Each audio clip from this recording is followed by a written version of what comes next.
Shout out to US Arc and all the US Arc members. If you don't know what US Arc is, do not be ashamed. Simply click on the third link in the description below. Go to usarc.org. See what it's all about. See how you could actually protect your own collection whenever a legislation might hit your backyard. You just never know. Things are changing constantly in the reptile hobby, and it's good to know when things are creeping up in your area. So shout out to Phil Goss, shout out to Vanessa, shout out to Jeremy, shout out to all the US Arc supporters and teammates out there. Cannot wait to see how much we fight this year to keep our animal rights. And if you're not a US Arc member, talk to your fellow keepers and just let them know what US Arc's all about, and they're here to protect our animal rights. Shout out to US Arc and all the US Arc supporters. T-minus 30 seconds.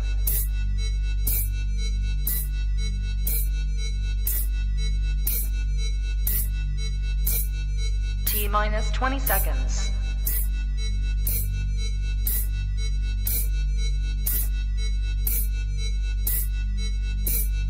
10, 9, 8, 7, 6, 5, 4, 3, 2, 1, 0.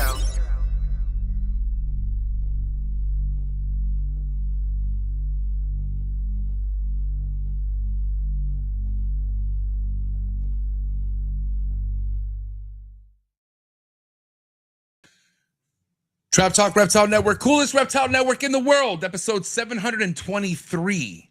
New breed on the block, Millz, ReptilePit out of the UK. That's right, tapping into the UK this morning. Good morning, dude. Damn, another Monday night on a morning. Wait, did I say that right? Another Monday, new breed on the block in the morning. That's what I meant to say. Man, listen, I'm coming off quite a weekend. Shout out to the Reptile Super Show. I just want to say, first and foremost, what a freaking time, man. The Reptile Super Show was the best show I've ever had. As far as like sales wise, dude, and even traffic wise, the amount of people I spoke to this weekend was the most I've ever experienced at a Reptile Super Show. Shout out to Rami. Shout out to anyone out there who went to the Reptile Super Show.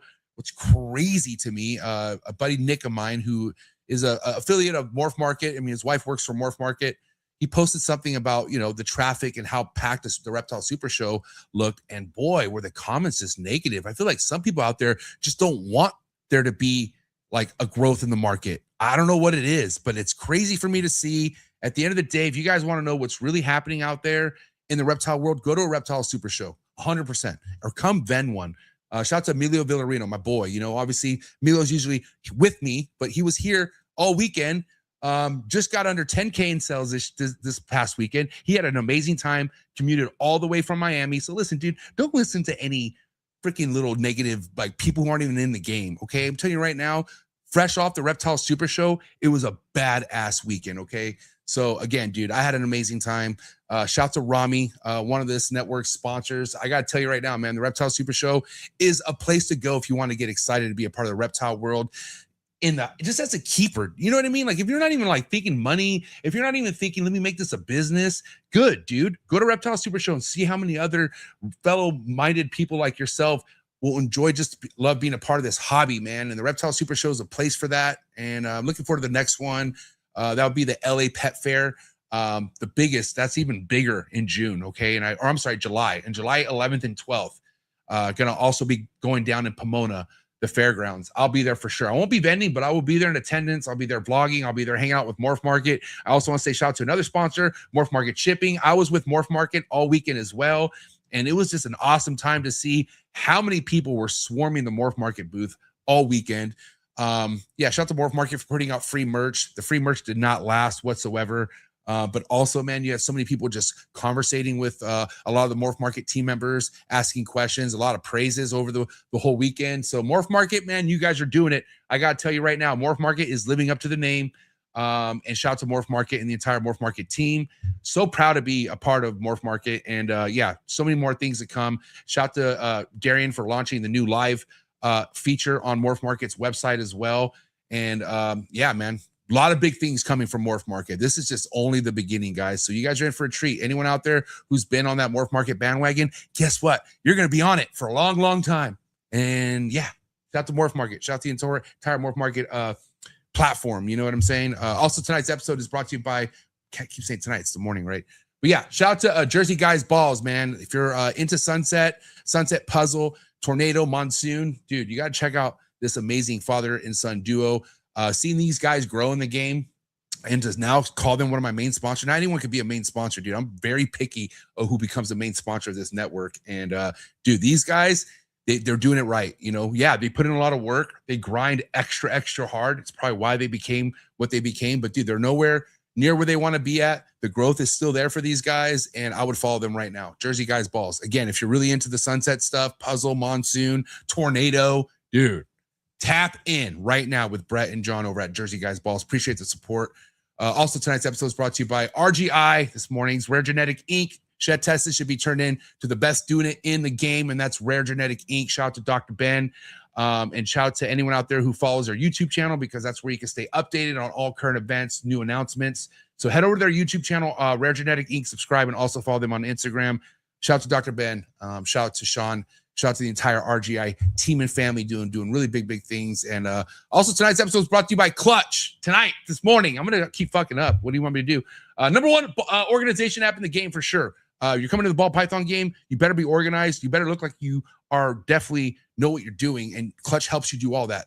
Helps you stay on top of your projects. Helps you stay tapped in with other people, what they got going on. It's a whole community over at Clutch. Check it out. You can try it free for 30 days. Find the link in the description below. Also, to wrap it up, shout out to Canova, man, one of my new main sponsors. And I mean, what introduction do I need? It's Canova. Canova Reptiles. Thank you so much for all the inspiration. Justin, for you to be a leader in the ball python game and you being the guy that you are, thank you for being a stand-up individual. The hobby needs leadership like that for sure. And Justin's all about that. He's all about inspiring. He's been inspiring me from the get-go, along with many other fellow keepers and breeders out there. So Justin Kabelka from Canova Reptiles. Check them out. If you haven't already, I don't know what the hell you're doing. Holy shit. Check them out right now. Canova Reptiles. So, all right, guys. Millz, listen. Shout out to Millz. He hit me up. He's like, yo, MJ, because I think he saw me talking about Bambino. Bambino, I feel like, is definitely one of my most exciting new incomplete dominants that has hit the hobby. My boy Justin, Ozark Mountain Morphs, really put me on to Bambino. I saw his stuff in person, and I'm like, dude, yeah, if I could see it, then I want to be it. You know what I'm saying? Like, I invest in stuff I could visually see. Bambino is something I could visually see. And, hasn't even scratched the surface yet, right? Obviously, which is the most exciting part.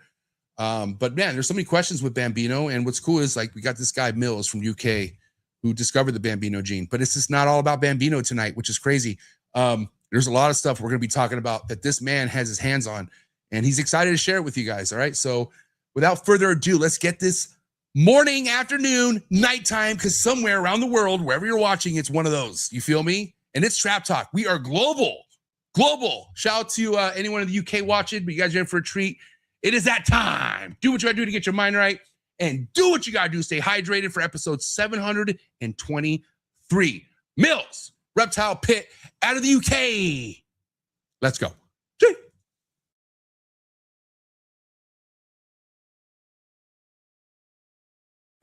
Good. You ready for do more in the future? Trap Talk podcasts? Yes. Man. Only Trap Talk. Exclusive. Yes. Exclusive. Oh. So stop calling us. Rub the spot, get the club to pop. When I come up with the crop, God love it or not. I'm hot from the hop to the rub the spot, get the club to pop.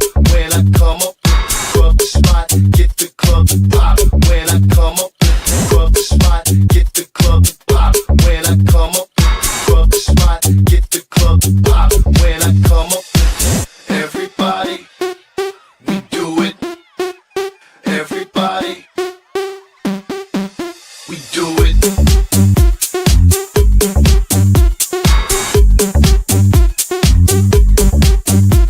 Do it.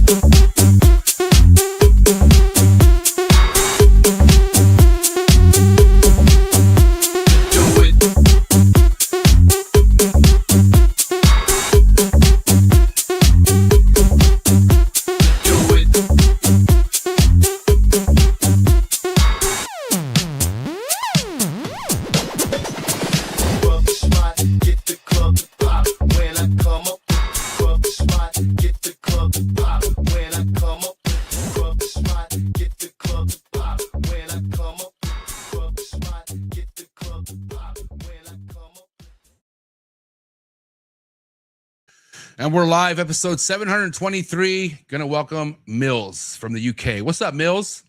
Hey, how you doing, MJ? You good?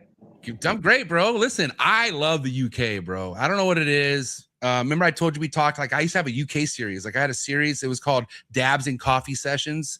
Where it was all international guests, but international wise, I only knew UK guys. And so I just love having, listen, my heart goes out to the UK. I like all the keepers in there, and it's cool to have you on because I've heard your name floating around for a while, and I want to talk to you more so I could kind of pinpoint where I originally heard that name. But let's get into how long you've been around, bro, because we are going to be talking some gems that you are working with. And I know you're not somebody who just popped up a year or two ago. You've been around the block, right? Right. Yeah, I've been doing this for 25 years professionally now. Respect. So it's been this year's 25 years. So it's been a little while. Yeah, it's a labor of love, and yes, couldn't think of anything better to do. It's lovely to be able to do your passion, you know? Yeah, 100%. I know all about that. And I think that's kind of first thing I could say we have in common. Like we are legit passionate about what we work with and what we do. And for somebody to be doing what you've been doing out of the UK for 25 years, there's not a lot of you guys, bro. Like you guys have grown over the years, but I mean, I don't even know what the scene was like 25 years ago in the UK. Nothing like it was now, right? Absolutely not. I mean, we didn't have the gene pool. When I started, the first pieds had just been found. Normals were being bought out of Africa for £100 per 1,000 grams. Right. So it was a very different ball game. Pastels hadn't even been found yet. I paid $7,000 for my first pastel. So it was a whole different ball game out there. We had a very limited gene pool in comparison to what we have now, but it was still fun. It was exciting. It was great to see the new morphs, the new combinations. You really had a small pool to be very creative with. Were you more of a like mass producer, like type of like, were you ever part of that era? Because obviously like the more you could breed, the better at one point. Was that ever you? Like, did you ever get to the point of that, having that many snakes? I don't even know how many you currently have. We could get into that as well, but where are you at when it comes to the scale of how many snakes you produce and keep and all that on average throughout the last 25 years? Well, in reality, in the UK, space is very limited. The UK is only a small island, and I'm pretty sure it can fit into any state in USA multiple times. So we're really tiny, and our places are really tiny. Space is really expensive over here, so we're limited to how much we can keep. And it was never a mass production thing for me. I always just focused on a few projects every year. Even now, I don't really try and exceed 30, 40 clutches a year, but normally about 25 clutches a year. Just trying to produce what I want to produce and stay focused on certain projects and slowly proving out new genes is what I normally do. Altogether over here at the moment, I've got about between 500 and 600 animals. So it's a very small collection. Listen, I don't like laws in a sense. It was never really good at following them, but like some laws, it's almost a good thing that you weren't able to have so many animals or like get to a point of like unregulated stuff to where like, look what happens here in the United States. Like, look how many breeders once were producing 300, 400 clutches and they're not here no more. Cause it was just way too much, meat on the bone for them to take advantage of. And they just couldn't keep up, especially with the money that's being spent right now, Absolutely. I think it saturates the market as well. Overproduction will always saturate what is out there. And I think that's what's brought down the price. One of the factors that's brought down the price, obviously, we've had a recession as well. And there's other factors that have brought down the price. But I think the main factor has been overproduction of the ball pythons, which is sad. But the good thing is that I think there's a lot of new genes coming into the marketplace.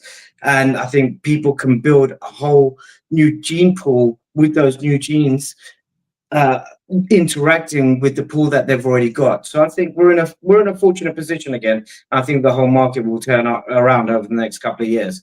So anyone that's in it has their doubts. I think that they should just stick with it, I mean, or just understand this is ball pythons. It's never going to end. Like there's so much shit we haven't even seen yet. And some of these people have the attitude like, oh, well, what else could be done? We're all done. No, we're not. Like it just starts over again. And I think people, they don't want to fucking put the work in. They feel like, and I'm saying some people didn't put the work in, but they're tired. They don't want to do it no more. And that's fine. but don't sit here and say that, the market's fucking done. No, you're done. You're done. The market's not done.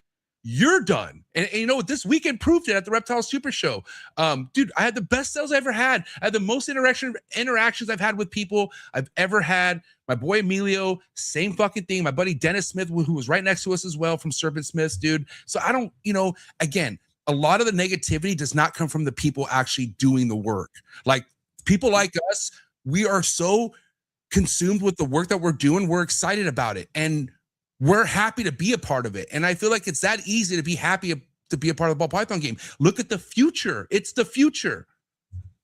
I think a lot of people have fallen into their comfort zone where they've got the collection that they've got and they just carry on producing what they've got. I think to be great at anything, you have to come out your comfort zone. And it doesn't matter what industry you're in, whether you're in snakes, cars. We've made the transition with cars from petrol to electric to what's going to come next. And those pioneering companies that are at the forefront of the car game will carry on innovating, and we got to do the same ourselves as well. We got to carry on adding to our collection. And I think testament to the shows that are producing great sales for everyone. And also, you can see it in Morph Market. You can see a lot of the new good jeans that are going for over $5,000 to $15,000, which the proof is in the pudding right there. If you have the right stuff and you put your mind to it, you can produce some really great stuff. And you don't have to produce 100 animals or 5,000 animals to be successful. You have to select your projects. I believe, in my personal opinion, you have to have your project set out for the next 5 years. Have a game plan and then make it work as any normal business would. But I think a lot of people feel it's a get rich quick plan, and they think that they're going to become overnight millionaires, which is sad. How old are you, Millz? How old am I? Yeah, how old are you? I am 45. Okay, I'm 40. So how long have you heard this term, put your mind to it? I feel like that's something that is said to us a lot. But if you think about it, not that easy to do if your mind is full of shit. All right. If your mind is in the gutters like that, and I'm serious, dude, some people, they try to put their mind to it and their head is so drenched in negativity, drama, they don't know what to do. And that's the fucking problem. Get your fucking mind right.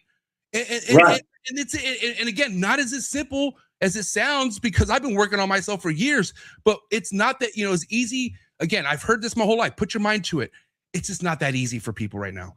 Right now, it's mentally difficult for a lot of people in this hobby to where if they go to their mind, they're in trouble. But again, dude, if you can't go to your own head for things, for ideas, what the fuck are you going to do? Like, you're going to listen to, and that's the thing, dude, man, oh my God, I could go down a whole fucking rabbit hole on this. The biggest problem with the ball python community is a lot of these people can't think for themselves. Like, they can't do the old school fucking thinking. Let me know what I got to do to make what I want to make, not with fucking Jerry or fucking Coney Boy that wants to make. Dude, so many people want to copy other people in the ball python game. That's the problem. They're not thinking for themselves, Millz. Am I right or wrong? Is that right or wrong? You're absolutely 1000% correct. They see a morph that they like and they want to replicate it. They don't want to see how they can diversify it to change the pattern or the color to have their own stamp on it. We've got to think outside the box to put your own stamp on it. You sometimes got to take 2 steps back and look at what you're doing. Maybe you have too many animals. Maybe you don't have enough diversity. By actually channeling the colors and the attributes of an animal that you actually like and focusing on that, then take it forward. Don't follow someone else's dream, make your own dream. You've got to sit there, in my opinion, and have the colors, patterns, and the morphs that you like working with, and then try and adapt them to something that you can visualize for the future. That's just my opinion. Well, here's the thing. When somebody now, like if my mom introduces me to her friend, or if I'm around a family gathering and I'm meeting new people and they ask me, what do you do? I make art. That's simply what I do. I make art, and it's living. I make fucking living art. I put my mind to where I want to take this animal, colors, its pattern, and I make it happen into real life. And that's an artist. Like, in a sense, that takes art to do that. You know what I'm saying? But again, art should be unique. Art should come from your own vision. It comes from here. It comes from here. You know what I'm saying? And that's all people need to do. Like, you know, again, I love all the customers I've had, my, you know, but one of the things I've gotten in the ball python department mainly is like, I sell them a snake and they ask me, well, what would you put to the snake? Or like, what would you buy? And mind you, like, that's like, I'm like, why would I tell you what I would put into that snake? Like, first and foremost, like, that's my whole thing is like, I'm working with what I'm working with. Like, and I'll tell you what I'm working with, but I'm not going to tell you what I'm putting what to what, but I'm not going to lie to you either. I'm not going to mislead you, which again, you guys need to understand when you're asking other people for advice, how do you know they're giving you really good, honest advice? Like, how do you know they're telling you what you should pair, where in their head, they're like, I would fucking never pair that. Like, how do you know? Yeah, absolutely, yeah. But they're not going to tell you what's in their own mind and what secrets they're going to have, what they're planning to do. They're going to, you know, wake up. Exactly. And the beauty of the ball pythons is that we got such a palette of genes, colors, patterns, everything that it's up to your own mind. I mean, I find myself, as you said, an artist. I find myself always going back to one of my favorite childhood books that's been turned into a movie now, which is Charlie and the Chocolate Factory. Yeah. And I want to be like Willy Wonka, you know. I want to create the greatest sweet, but in the snake form, you know. I want to create something that the world has never seen. I'm disappointed when I get a clutch and there's something in that clutch that's already been produced. Obviously, you're going to have some offspring that are kind of I'm not going to say byproduct, but a thing that comes from the genes that it's gonna happen. But I love producing and trying to breed for things that the world has never seen. And I think that's the beauty of the opportunity that we've got with ball pythons. I think we have to think outside the box, really look at the color and the pattern palettes that we've got, and try and create something that you desire and something that's very different and the world has never seen before. I think that puts such a huge smile on your face when you're cutting an egg and you have no idea what the baby inside is going to look like. It's the most amazing feeling in the world.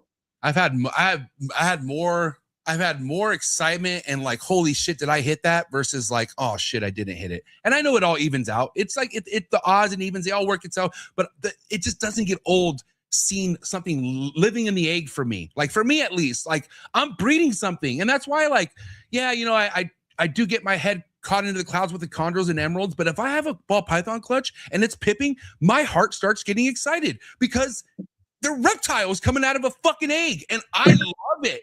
I love it. You know, ever since I was a kid, I could have never imagined working with animals this directly, this like personable, you know what I mean? And it's, again, man, if you don't love it, then why would you want to make it all this? Like, why would you want hundreds of animals if you're not fucking just obsessed over it? Obsessions is a heavy word, but just love it. Like, love it. Just love it for what it is. You know what I mean? So, and again, too, right? One of the things that you would recommend, Millz, being in the game as long as you have, and we're going to get into all the projects right now, but you don't ever put all your eggs in one morph, like, you know, or one project. Like, why would you, again, it's okay to have a foundation or like a leading project, but you don't rely on that one project in the ball python game. You don't rely on anything in the ball python game, because guess what? Let's say you hit that fucking pinnacle animal. A week goes by. Nobody cares. It's over. Dude, your excitement for hitting a world first nowadays lasts about a week. About a week. And that's if it hits Trap Talk. After that, what's next? This is a ball python. What's next? This is the ball python. What's next? Okay, you hit that. Week goes by. What's next? That's it, dude.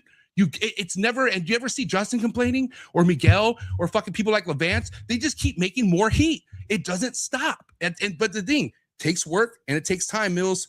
Work and time. Absolutely. You're absolutely correct. It takes a lot of work, time, and dedication.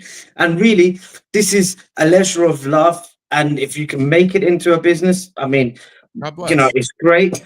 And you have to work really, really hard and be determined and put your heart and soul into it. It takes over your life. And you have to be prepared for that if you want to do this professionally, you know. But there's, for me, no more pleasure in the world than working with animals. And I think it's amazing to be able to work with animals. And it's amazing to be able to see and carry on creating new, beautiful color and pattern morphs. Personally, I love the dark stuff, but we got to remember as well, we got to create for all the people out there as well. So there's a lot of people that like the lighter genes, and beauty is in the eye of the beholder. And I'm not saying that I don't like the lighter genes. I've created some stuff just recently that has blown me away with the contrast. And I'm so blessed to be able to work with a full spectrum, a full color spectrum. But we got to understand that everyone likes different things. But I'll come back to it again. Produce what you like, and I guarantee someone else will like it. You know, if you're passionate about it, just go for your own dreams, and I'm sure someone else will like it. If you like it, someone else is going to like it, right? Yeah. So GHI was the first, I guess, back in 2017, my first investment. More if I bought, because I think it was like $300, and for me, $300 for Snake was like, holy shit. You know, like I couldn't believe I was doing that. But the dark stuff, I wanted super GHIs. I'll never forget seeing super GHIs for the first time, and that's what made me fall in love with dark projects. But it was all about dark stuff.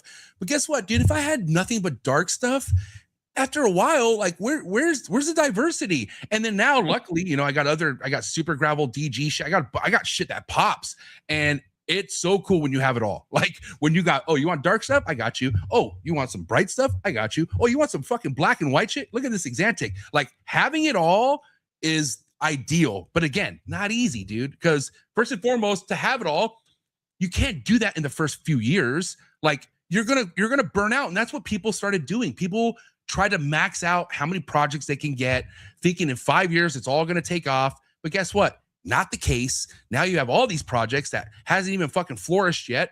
But are you willing to sit down and wait for it to happen? Like, again, I stress when people have a timeline or a business plan. Like, oh, how? What the fuck? These are living animals. What's your plan? Oh, cancer-free, fucking, nothing's going to happen to the, how do you predict that? You can't predict any of that stuff. So again, the time and no timeline is so crucial in this. And I'm sure you could agree with that, right? Millz, like, how can you predict when things are really going to be successful project-wise in this game? You can't.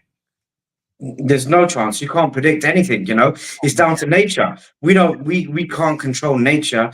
You can't control if a female is going to go or a male is going to breed. That male is going to breed to that female. There's no way of making sure that will happen. And I think you just got to let nature take its course.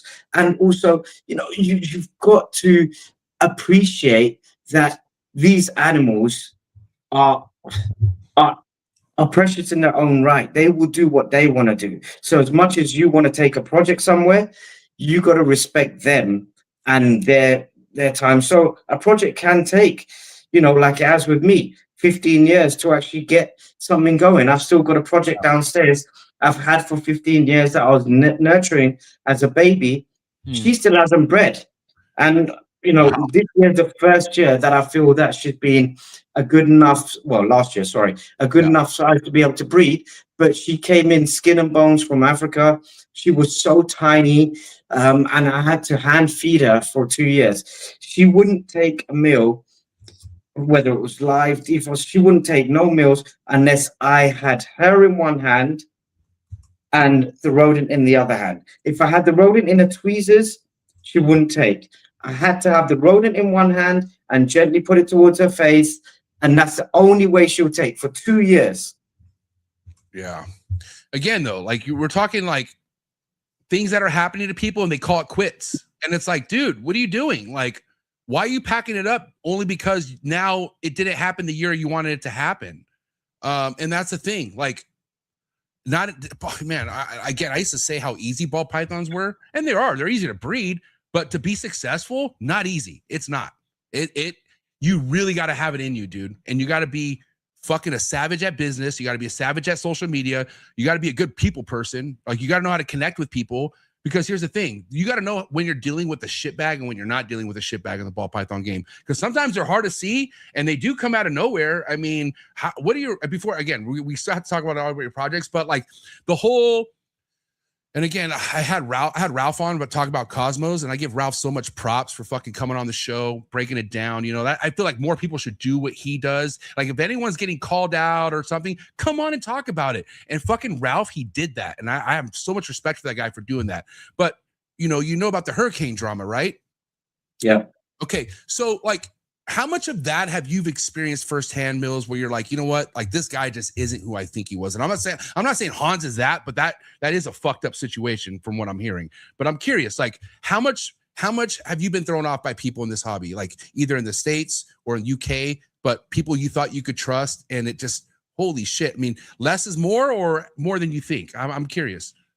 It's a lot, from there's a lot of people that see this as the first point, see this as a thing that, as I said before, you can get rich very quickly. Yeah. And then they get the greed element coming in.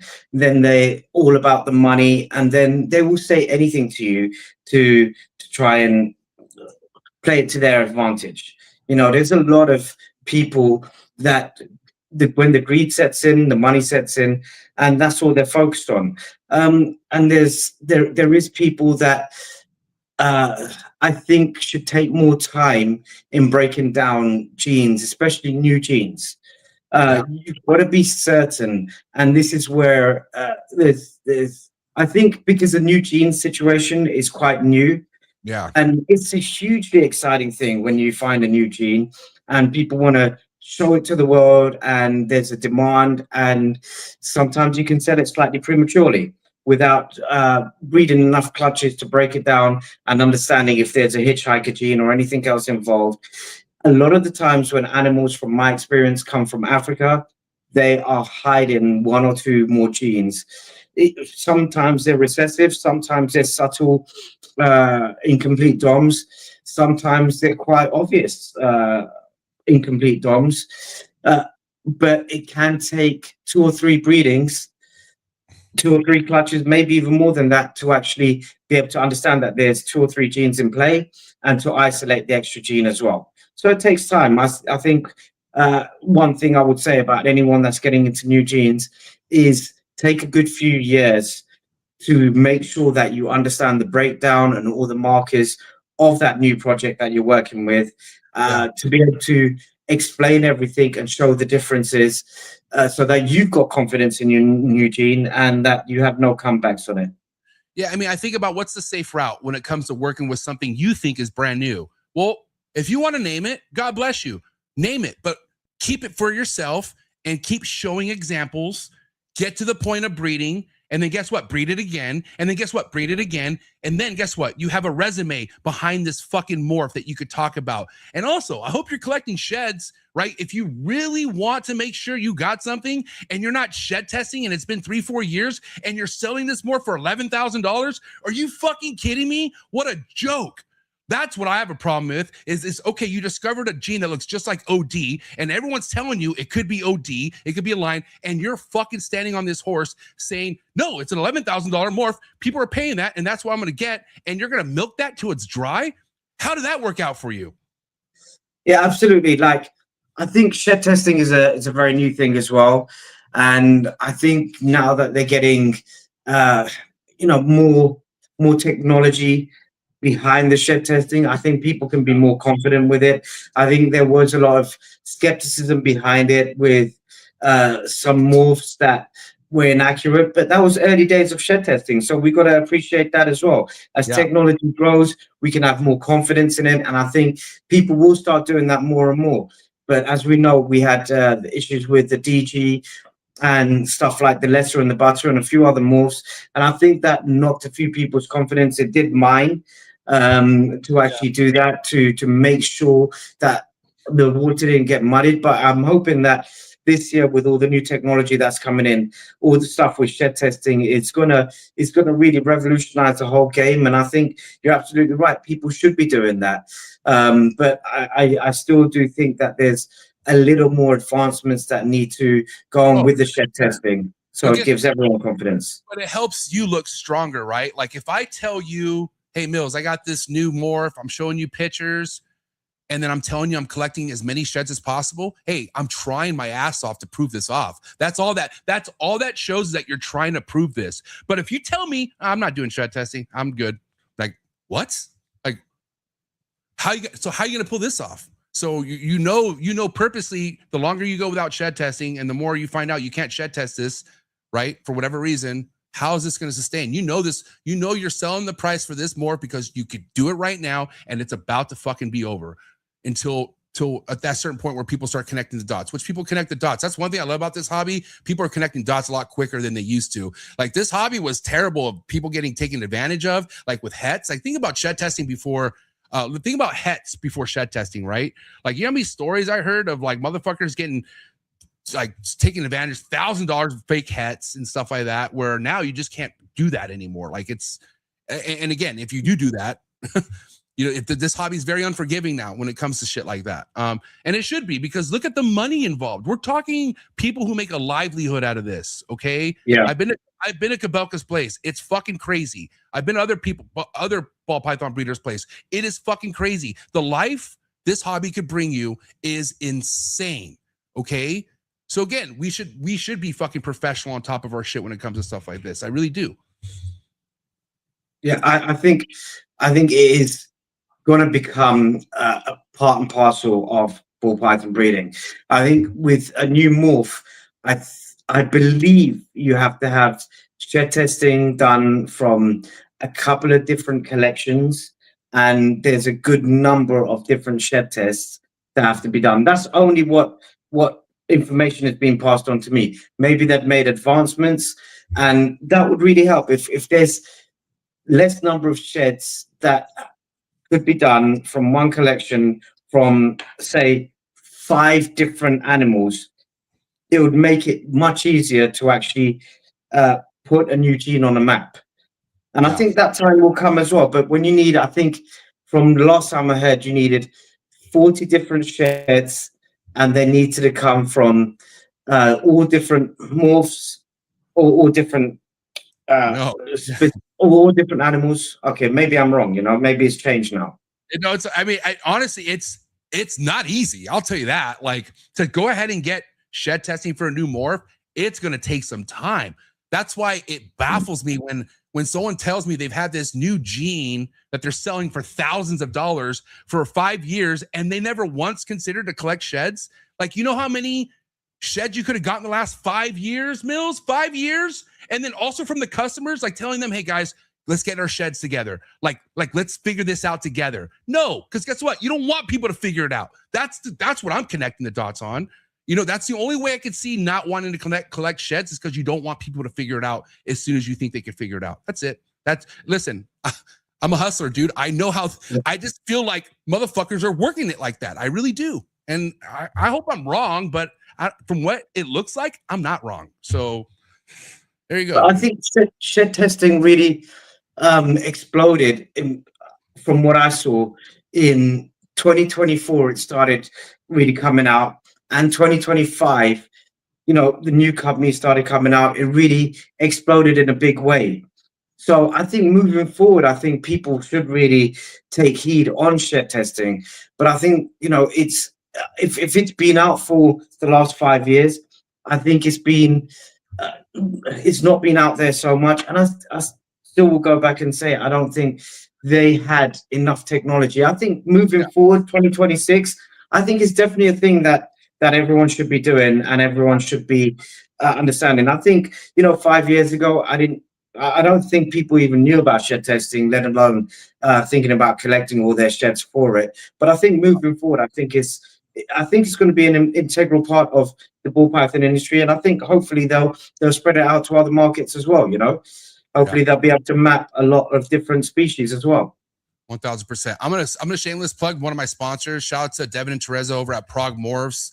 They have now launched a new shed testing company that's, you know, partnered up with RGI. I don't know if you heard about this yet, Millz, but dude, yeah, Europe is going to be locked in with shed testing now. It's called RepGen.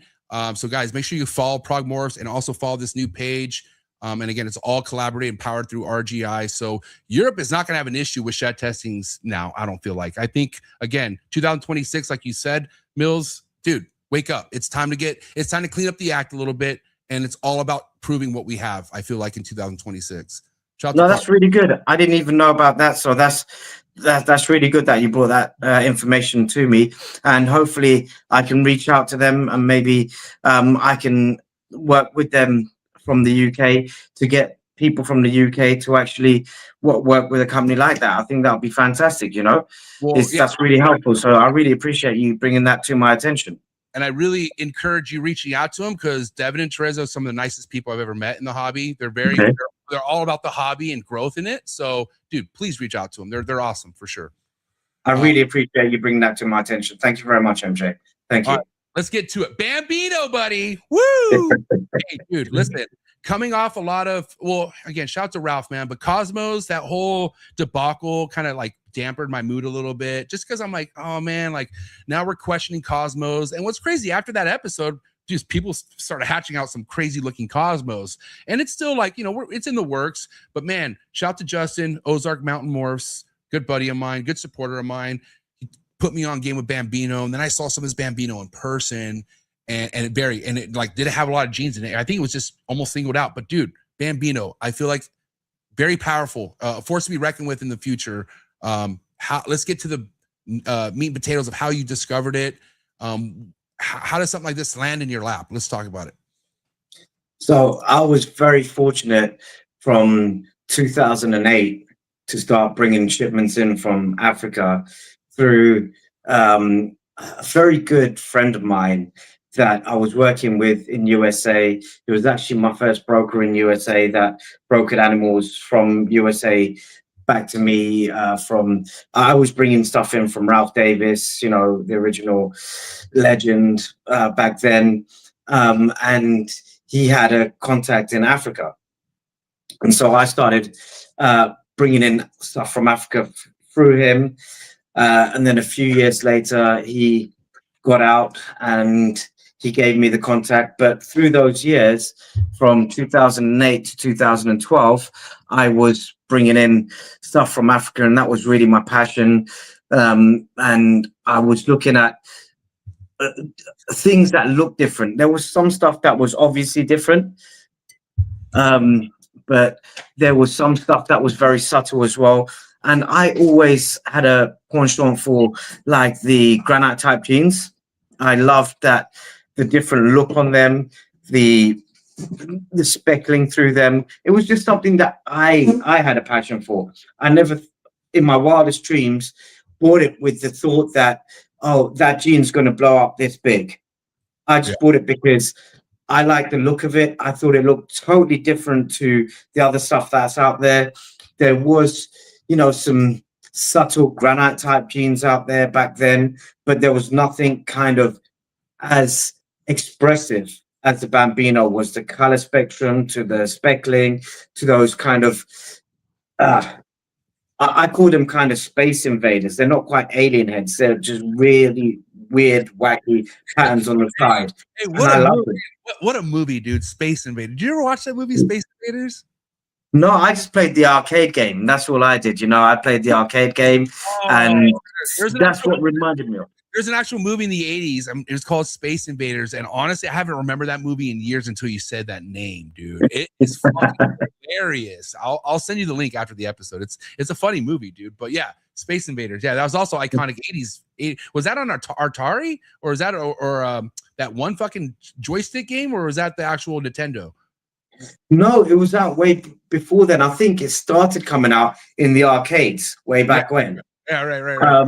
And like same time as Pac-Man came out. So those simple, really simple games that was like it was just like so nothing like the games today, but the games that we spent our childhood playing, you know, and just misspent childhood playing, you know. But they were fun, you know, Pac-Man, Space Invaders, those type of games kept us entertained for years, you know. Oh, 100%.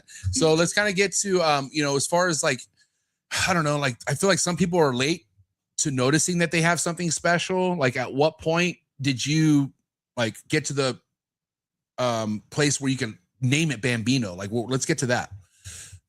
So it was just coined that name to begin with until I proved it out. That was just what I referred to it as.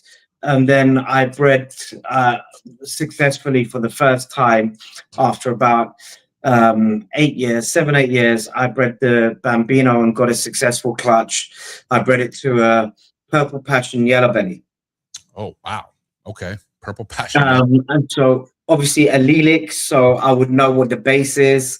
So I'd know everything was going to come out Phantom or Mojave, and then the yellow belly would be a bonus on top to see the reaction in there. But then when I actually saw the reaction with the Mojave and Phantom, that's the moment that I knew that, wow, this is something really special, really different. And I haven't seen anything in the world from all the genes that I've seen. I haven't seen anything in the world like that. And the ones with yellow belly on top were just absolutely impressive, you know. And then my challenge after that was to find if there was any other hitchhiker type gene on top. But that was the first step that I knew I had proven out this gene. I knew it was genetic. I knew it was making enough disturbance and disrupting the strong Mojave and Phantom alien heads to be able to be really excited about this gene. Okay, and so you said 6 years it took you to get the clutch that gave you the whole like, oh shit, we're going something here. You said about 6 years. It was between 7 and 8 years from when it was a baby to when it had its first clutch, because it reached being an adult after being an adult and being a good enough weight. It was producing sperm after the first 2.5 years, but being an adult and actually, well, I didn't even check it for sperm. It was probably producing sperm a bit more before that, but to a size where I was happy with. After about 3 years, I was putting it to girls, and he was not interested. Just nothing, no clutches, hardly any locks. He had a couple of locks. I got really excited when I saw a lock with a big coral glow girl of mine, and I backed her up, and she produced a clutch from the other sire. And there was a number of clutches. So typically, I won't breed a new African male to multiple females. I will only really go in the first season, especially back then, to just one girl, 1 or 2 girls. And that's all I'll go, because I don't want a massive of clutch if it's not a proven gene, and if it's just something subtle that I'd have to hold back and keep and trying to figure it out, because even some of the subtle genes can produce amazing supers and amazing combos. So there's nothing against some of the subtle stuff. Some of the subtle stuff has produced some of the most wonderful animals. I mean, even if we just talk about yellow belly, you would see that as normally a subtle gene. But look at what it produces, ivories. So nothing against subtle stuff, but it's just when you've got the magnitude of African stuff that I'm working with, I don't have the space to produce 10 clutches of one thing. And that's been a real saving grace, really, for me. Yeah. If I did do it in that way, then I'll be over flooded. Then I'll have to oversupply the market, and the prices drop really quickly. And I think the saving sanctuary for me has been really producing small numbers of clutches, and in the first few years keeping back what I wanted to keep back, holding most of the things back, pretty much everything back, and then releasing things very slowly. So Justin from Ozark was the first person that whole year in 2024 to have a Bambino. There was no one else. I just wanted to release that pair, and that's all I released, and that was it.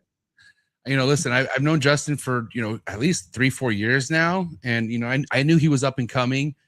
And again, man, I do this to anybody. If you tell me you got something new or one of a kind, I'm like, man, God bless. Like I'm rooting for you, buddy. And because I was, you know, you're never too sure. Like you always hear this from everywhere. Like, oh, I got something new. I got this, I got that. And so I think a year or two went by, and then he started posting some stuff, and I was like, holy shit. Or like a year went by. But basically all it took was some little time and him showing the work, and then him going to shows and people seeing it for it to turn into what it's turning into. And Bambino is nowhere near on the cusp what it's about to blow up to. I think it's gonna get a lot bigger, but people are starting to pay attention to it. You know what I'm saying? And again, I think Justin's playing it out the exact way it needs to be played out. Like, let it prove itself. Just keep showing examples of it. You know, hop on podcasts where you can. Keep talking about it, and let the fucking people be the voters. Let us be the one to be like, you got something. You know what I'm saying?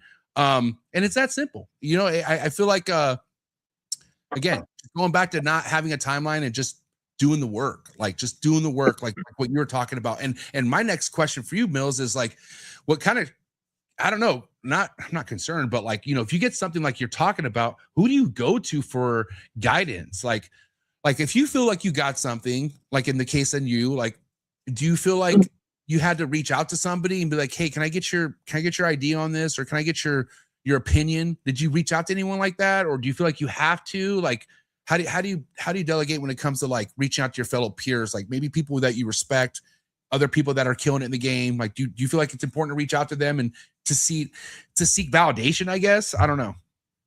I think it definitely is. I mean, for me, I think it was slightly different because there wasn't many people to be able to that were working with so many African genes as I was, or I am still. So I kind of had to be self-taught and really look at all the finer details and take things apart. So for me, I really had to study every single animal that I produced and every single new gene that I produced, because not just a Bambino, I produced a lot more. But I really had to take the bones of it. And sometimes I had to go back to simplify some things because there may have been a gene that I put in that I attached that has stuck to the breeding. So I had to take it back, or there might have been a hitchhiker gene. So it takes an eye and it takes a lot of hard work. But now there's a lot of people that are messing with the African stuff that come to me, and I really appreciate it.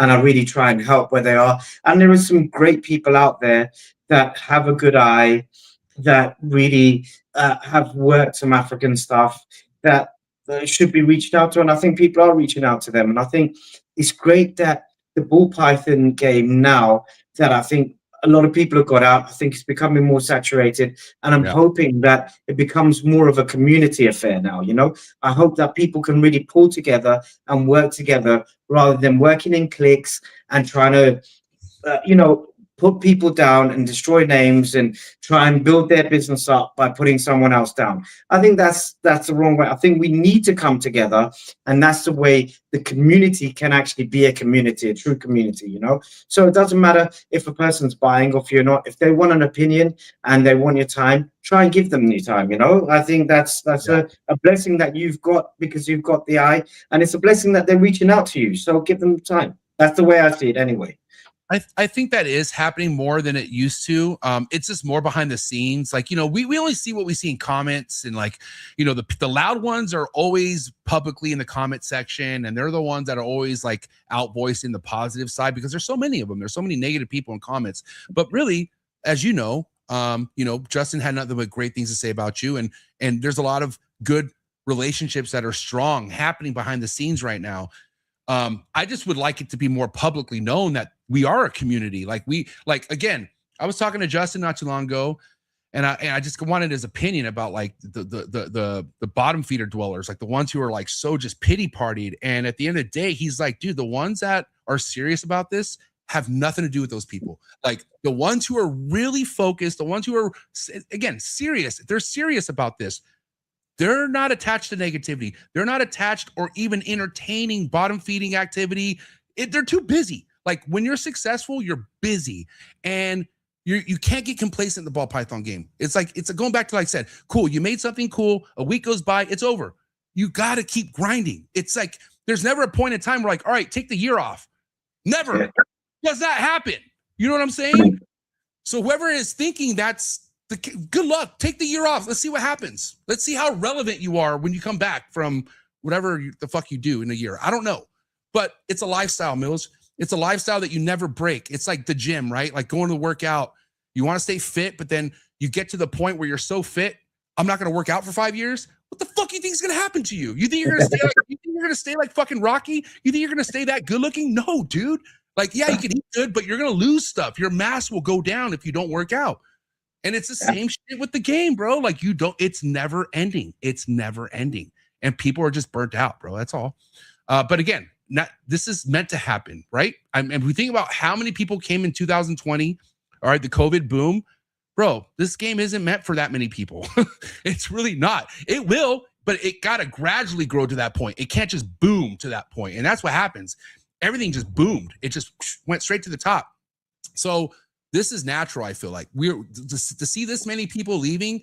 The hobby's doing this now. It's slowly kind of getting back to where it could balance, and it's still like this. Don't get me wrong, but it's gonna be like this for another couple years until we could kind of get to like a teeter where we're like this, like it's kind of evening out, you know. But again, dude, the strongest survive, bro. The real ones will always be around here. Doesn't matter what's happening. If you love this shit, you ain't leaving. I'll tell you that right now. I think every market, it doesn't matter what market you look at, they all have corrections, whether it's shares, whether it's cryptocurrency, whatever the market that you're into, they always have ups and peaks and troughs, and then they have the correction in the marketplace. And there's no difference. Why do we think that the ball python market is different? Why do we think that we can't go through volatile times and great times? You know, COVID happened. Everyone got loads of loans. You know, they got loads of money put in their hands, and they spunked it into ball pythons, and they thought that we're going to get rich real quick. Then after COVID, we hit a recession. What do you think is going to happen in a recession? Money's going to be bleak. Everything's going to be tightened up. You got to pay for your essentials, the food, the roof over your head, food, heating. Those things take precedence. So the shrinkage of the market is actually a good thing. And as you said, if you surround yourself with positive people, me and, as you said, Justin Campbell from Ozark, me and him talk all the time. Me and Jason Amos. There's a load of good guys. A lot of good guys here in the UK as well. But we talk all the time about the genetics. Doesn't only have to surround Bambino. We can talk about the other projects that we're all doing. We throw ideas between each other. We sit there and look at what could work with this specific gene. What could actually enhance it more? What have you got in your gene pool that can make it better? What can I put in your collection that would really pop that animal? And what could you put in my collection that would? So if we're working together as a community more, we can produce the most beautiful animals in the world, 100%. And again, we're tapping into some of the other stuff that you were working with, before we get into like Bang and Predator, DarkAngel, and some of the other stuff with Bambino. I want to ask you, like, if anyone out there saving some coin, or they already have some Bambino, or they just can't stop thinking about it, but they're wondering, like, do you stick with the dark stuff with Bambino? Is that the safe route, or are you dabbling in the bright stuff as well? What would you say to that? You stay dark, you go bright. Can you do it all? What would be your recommendation with Bambino? I will surprise you, albeit I love the dark stuff. I love producing the high contrast stuff as well. So I've got some real high contrast stuff as well. Really, really orange Bambinos. So yeah, I love the full spectrum. Who couldn't love the spectrum of colors that you get from Royal Pythons? Who couldn't love from the dark blacks to the deep oranges to the white and blacks and like everything in between? How can you not love every color on the spectrum? Because each of those morphs will have different patterns and colors that will send you in awe of what they can do. And I love producing everything. So I will show you a spectrum of if we've got time, from darker stuff to lighter stuff to orange stuff to the full spectrum. The Bambino is one thing I can say with the Bambino is that when you put it to a lighter gene, as it ages, it will really enhance those lighter colors. If you put it to a dark gene, it will get really a lot darker. So it really kind of works with the spectrum of colors that you're working with. And it's mad how much of a color change that this gene goes through over the years of it growing. Once it gets to like from 100 grams to 300 grams, the colors are totally different. It's crazy. And even the siblings from the clutch, the other animals, it seems to enhance the colors in them as well. But there is no hitchhiker gene in the Bambino at all. The Bambino is a straight gene. I did produce a clutch that I didn't expect. Had a hitchhiker, which was a fire clown, that I produced a Bambino with another granite type gene in it, and blew me away, which has prodded me on to do more of that. I didn't do that so much before, but now I will be doing more of that after seeing those results. And again, after seeing Justin's Bambino stuff, and this isn't a promo shoot, I swear he hasn't paid me shit, but you know my PayPal, Justin. I'll tell you this, looking at the he had an adult Bambino that kind of started it off for him, and full on adult, and it looks good. It looked really good. And it's really hard to find an incomplete dominant that ages well. If you have an incomplete dominant that ages really well, dude. Again, just saying, I'm only talking about what I'm seeing. I think Bambino ages very well, and I haven't seen it age in bright stuff yet. And we might have some examples later on tonight, the episode, right? You might show some stuff. All right, so we're in for. You're happy with it, 100%. I think we have to at this point. So, but before we do all that, let's kind of talk about some of the other stuff that you're really excited about. Let me ask you about Bolt. Did you ever work with a morph called Bolt? I am the founder of Bolt. Let's talk about Bolt. What's going on with Bolt? Somebody asked if it's even still being worked with. I forgot. Somebody also might have thought like there was maybe a discrepancy with Bolt. I don't really know. I'll hear it from you. You're the guy. You're the founder. So let's talk about Bolt real quick before we get into Predator and the DarkAngel. Sure. Well, so the Bolt I found in Africa at the same time as the Bambino, funnily enough, and he was slightly bigger. My guy, because I work with someone personally out in Africa, and just so you know, I do all my own shipments, whether Africa or shipping out to US or shipping out to Asia. I have been handling that all myself from 2000, for 25 years, you know, from 2001. So my guy out in Africa, he found this, and it had a very spider-esque look to it. It was much lighter in color. The head stamp was different. The pattern was slightly different. But I said to him, please, do me a favor. Hold the animal in your hand and move it around. I wanted to see if there was a head wobble with the animal, because I could already see the color difference, and I could already see the head stamp difference. And then I asked him to see the belly and all the other things that I checked for. And I went ahead and rolled the dice and brought the animal in. So, albeit it has a spider-esque look to it, every single Bolt that I produced has not got any head wobble. It's got a slightly different pattern on it. It's definitely a different color complex to the spider. And obviously, there's a lot of controversy that came out to say that it's the same as spider.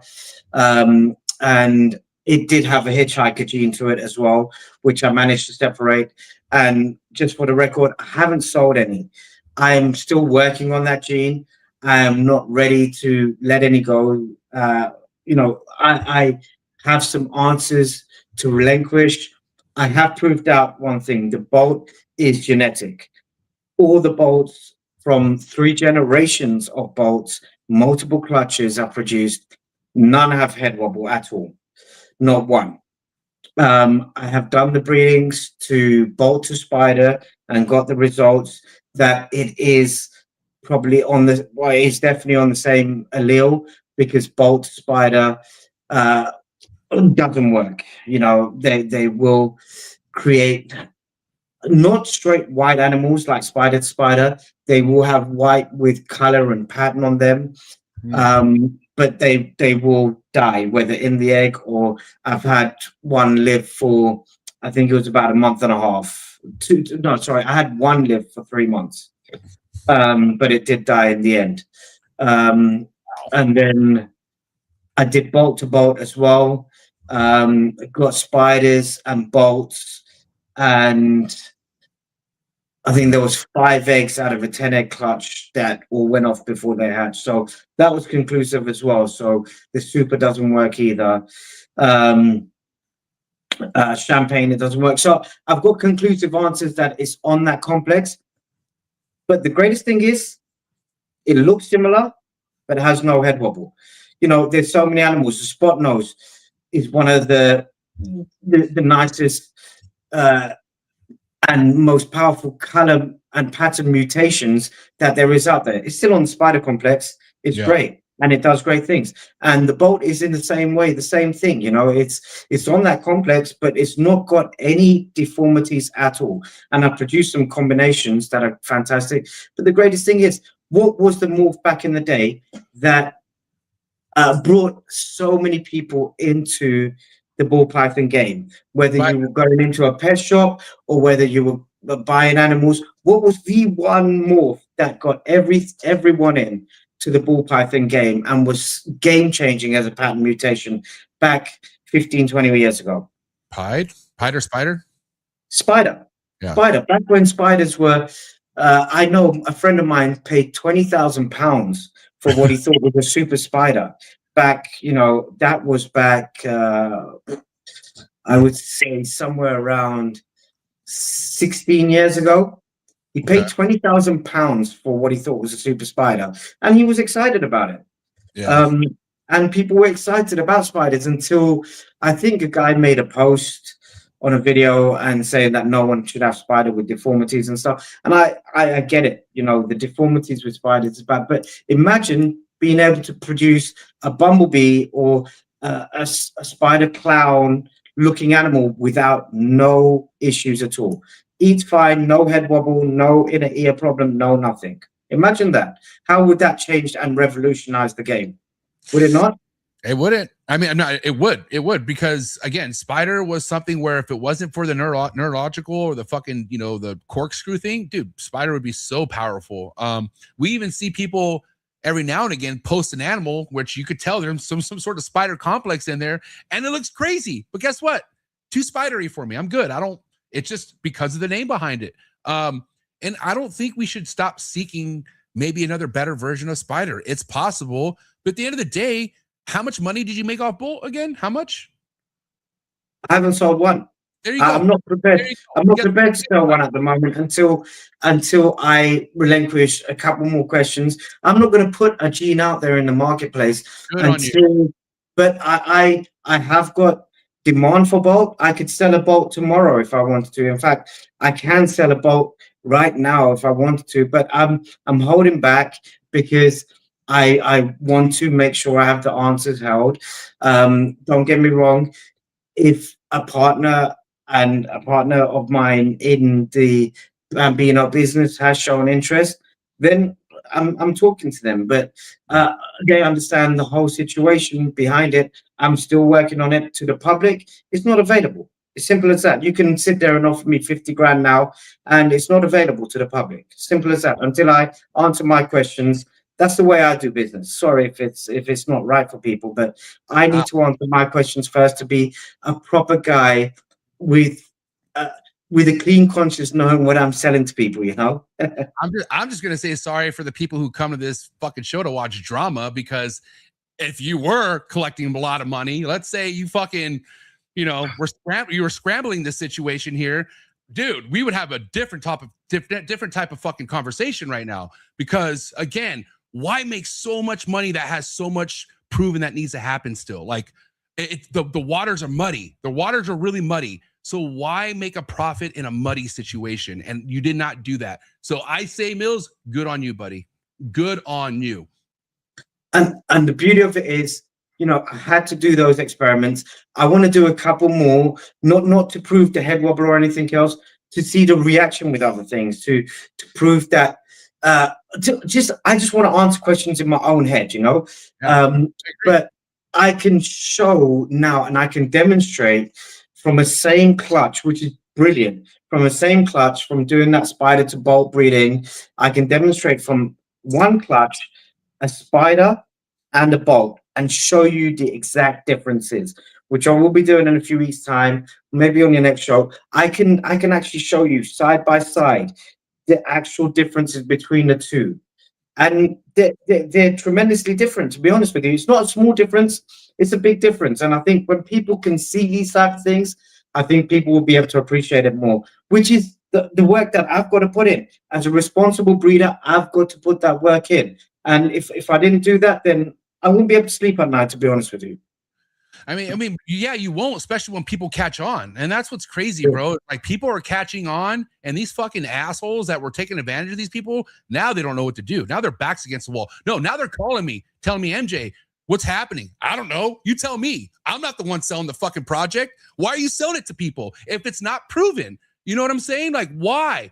I can understand putting it out to some people like, hey, let's keep this between us. Like, this is and for no profit. Like, let me have you work this too. Let's like partner with somebody. That's fine. Okay. But once you start making a profit, and once you start putting this in these people's head that it's a proven morph, it's this and that, and they run with it, dude, you're fucking literally shitting on these people's future by doing that. I'm sorry, but you are. You really are. Yeah. Well, I've done enough research with the Bolt and the Bambino. I mean, the Bambino, it took me years to be happy to sell it, because not only did I have my own questions and I wanted to see the combos, and I wanted to hold a shitload back myself as well, because I wanted to make some great things with it to show eye candy. I think that's important as well. One thing that people don't do is have enough eye candy to show. So then when someone does invest in the project, you can support them to be able to sell whatever they're selling as well, because you can show the different combinations. And I think that's an important thing. When you're having a high investment project, you have to support the people around you. You have to be in contact with them. I'm constantly in contact with everyone that's purchased any Bambinos off me, which is only less than a handful of people. So it's still a very exclusive club that they're in. And I'm able to keep in touch with those people and show them what's new, you know, speak about the direction and show the world what's new and what the opportunities are with Bambinos, which will accelerate their sales as well. With the Bolt, I mean, I'm at a comfortable position right now that I am comfortable knowing that I've separated the hitchhiker gene. I know what's going on, and comfortable enough to be able to sell it. I just have a couple of questions myself that I want to explore before I want to put it out to the public. And that's my own personal thing. But I'm confident with the Bolt. Listen, you said you wanted to travel on your last show. Come over to the UK and you can see what magic I've got going on here. You're more than welcome. We'll put you up over here, and it'll be a pleasure to have you over here in the UK so you can see some of the crazy ball patterns that are going on.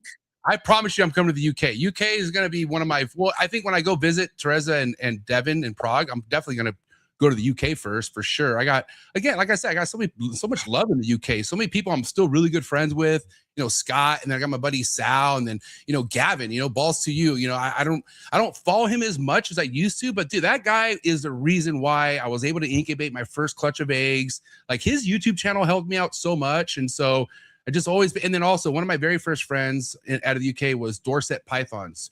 You ever heard of that name before? Yep. Dude, Yeah. Good times, yeah.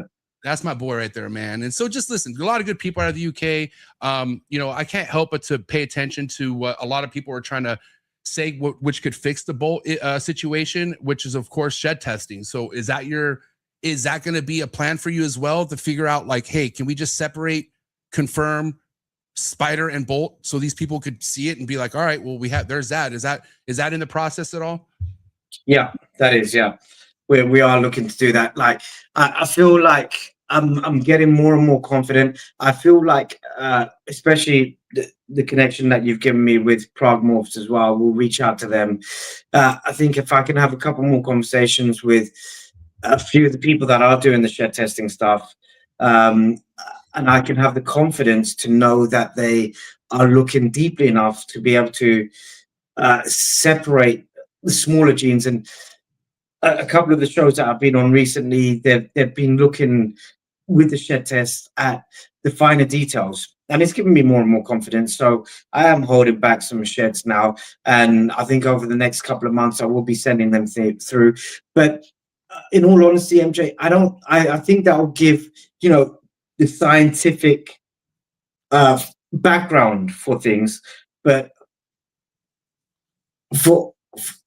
I can tell you honestly, if you come here and see these animals hand in hand and see what I produce hand in hand and hold every single bolt that I've got over here, you will have confidence in yourself 1000% that it's a different gene.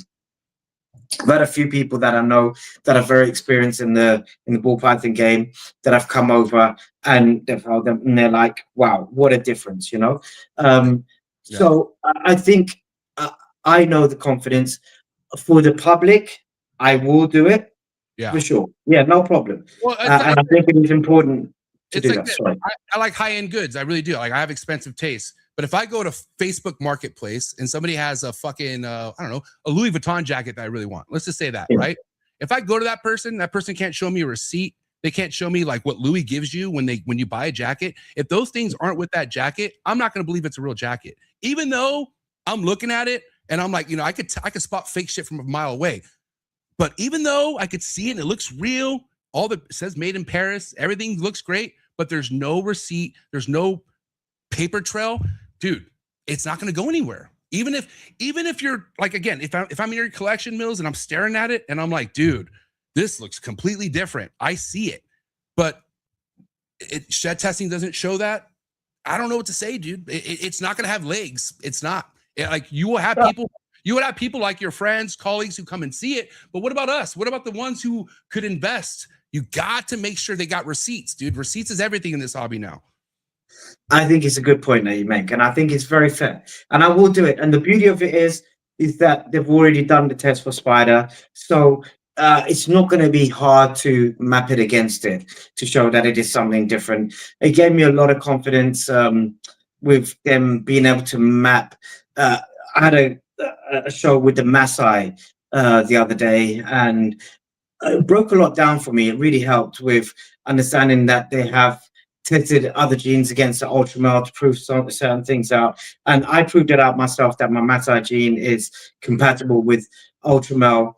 And understanding that and looking into the shed testing a bit more has helped. And having this conversation, I think this is the beauty of it. Having these type of conversations, hearing what your thoughts are, all these type of things drive me as well to stop being in the Stone Age and come into the future as well, So yeah, it's something that I got to do, and I will. And I really appreciate the advice that you've had, and the conversation that I had with Jared at the Genetic Canvas last week. He was talking about another gene that is compatible with ultramel as well as my Maasai, and they said that they were able to map that out with only a few sheds. Right. And they're only requesting a few sheds from the Maasai from me to be able to map that out as well. And I'm sure they'll be able to do the same with Spider, which is nice, and I think I can do that, and I can do that very soon, and I'll be able to ship some out to US very soon, because I'm making a shipment of Royals to US at the end of this month, beginning of next month. So I'll send some shed tests out with that as well.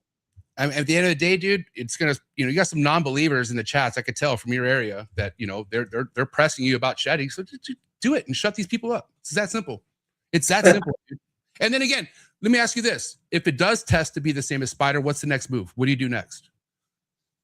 Well, I mean, I know enough. Like, I can see. I would wait for them to see what they say, if they've got better technology. Because what happened when stuff happened with the DG and the Butter Lesser situation? They did more tests and they looked at it differently. There's a lot of things that they still got to do on their side as well. So I'm not sitting there and knocking the shed testing. I will do it. I will see what's going on. I know, and I'm confident enough to know the differences between the two. So, we'll see what the shed testing comes back with. If it comes back with something negative, I'll get some more sheds and we'll send them again. I'll send them to multiple companies and see what the results are. So let's be as pedantic as we can to see what the most accurate results that we can get back. Why not? And somebody in your position, dude, when transparency is on your side, when you're so transparent, you're in the best position ever, because you're proving to people you have nothing to hide. Again, giving props to Ralph for coming on the show. Like, it would have been different if he would have canceled, or if he would have said, "Nah, I'm not going on." Well, what are you fucking not coming on for? If you have nothing to hide, you have nothing to hide. So once you put that fucking out there to these people, like, I have nothing to fucking hide, I will tell you everything. That's the best power you could have when you're working with Dinker projects like yourself. Like, that's it. Don't be shady. Don't hide shit. I mean, why would you have anything to hide? At the end of the day, this I know a couple reasons. I mean, not why you would, but why people here hide. I mean, dude, fuck yeah. I mean, it's greed. It's fucking greed. It's because people thought they had something, they didn't. And now they're like, what do I do now? Hit up all these people and refund their money? No, because you ain't got their money to refund. You're fucked. It's a bad position. That's why you shouldn't ever get yourself to that point. Like, you know what I mean? And again, if you were somebody who were selling bolts left and right and promising this shit, dude, oof, this would be a dicey situation for sure. Absolutely. I think, you know, if we understand genetics to the full capacity, that each animal can hold, as humans do as well, they can hold thousands of genes, right? So that's why you get discrepancies even in a clutch, like something that can look way wilder than another. And it's the same gene. It just has much more expression than another, right? So this is why the community should come together and discuss things more. We should discuss as much as we can and throw our ideas, throw our findings back and forth to actually process them. And I think genetic testing is a fantastic thing. I'm not knocking it at all. I think it's a fantastic thing, and I will be doing more of it. I will be looking into more of it. I will be speaking to the people. And as I said, I really appreciate you bringing Prague Morphs to my attention, because that's just across the pond. And I do also ship to America, so I can ship out my shed test to America as well. So I think it is important, and it just takes that guessing away with a lot of the morphs, and it helps people build confidence. So it's great. So I will be doing more of it. I just felt like previously, especially last year, it knocked my confidence with some things that happened. Yeah. But I think my confidence is growing now again, especially after seeing what results stuff happened with the Ultramel stuff, you know? I mean, again, it's science. Science isn't 100% right, but if we could get close to fucking it being right, which we know, like, shed testing is pretty fucking accurate. And again, if there is a discrepancy, you shed test it again. That's what you do. And it's nobody's saying it's an easy process. Shed testing, it's a pain in the ass. It's a whole chore. Like, I understand, but it's something that you have to do nowadays. Like, if it comes to making sure customers are taken care of, investors, whatever, dude, it's like I said, it's the receipt to your project. You know what I mean? Regardless of how you feel of like, oh, there was that DG. No, dude, it's still proven to fucking be accurate. You know what I'm saying? Yeah. And you just work towards it. And that's it. I mean, that's the only way. Only that, because and guess what? If you don't want to take my advice, if you think you could do this without shed testing, please let me know how that works out. I want to know how that works out for sure. Prove me wrong in 5 years. I want to see it. MJ, honestly, I appreciate and I take on any advice from anyone. At the end of the day, if we don't listen to the people that are in our community and giving us advice, then what are we here for? If we don't sit there and actually absorb and take in, then we're our own enemies, aren't we? You know, we're food. You know, so we must take heed on what people are saying and appreciate what people are saying. And it's not, you're not trying to knock me or anything. You're trying to give me advice and say that technologies move forward. And it's great. I'm so proud of the guys that are doing shed testing, because they've spent loads of money, loads of time, loads of energy to actually up their game, which is hard to do. I can't even imagine where they begin and how much money and time and energy that they've got into all the equipment that they've got. So hats off to everyone that's doing the shed testing. Really, hats off to you guys. So here's my next thing, right? Like, giving people a reason to question your motives. And I don't think you have any bad motives, but this individual here says, how many other genes have been incorrectly sold, or rather sold as a different gene to inflate prices when they were actually already known genes? What do you have to relate to this comment right here? Well, there's probably been a lot, and sometimes people can make mistakes. Sometimes people don't identify the genes, don't talk to enough people, don't actually look at the genes in enough details, look at small nuances, look at what else is out there to compare it with. You've got to have those conversations, and I'm lucky enough that I've got a good community around me, and people come reach out to me and ask me about their genes and say if it's similar to this and that. I can have my opinion, but I think if a person's working a new gene, they should work it thoroughly, take their time. And, I think as a rule of thumb, you should spend a good 5 years working your gene and getting clutches before you even release a new gene to understand the complex properly. I can show you the perfect example with a few hitchhiker stuff that I've had to break down. And, it's hard work, because you might not see the hitchhikers in the first 2-3 clutches, and you might think, oh, there's nothing. But then you breed it with something else, and there's a clear example right there. And so just take your time with it. I think the new generation of people, when I started this, there was no internet, there was no nothing, there was no all of this, there was no morph market, there was none of this type of stuff.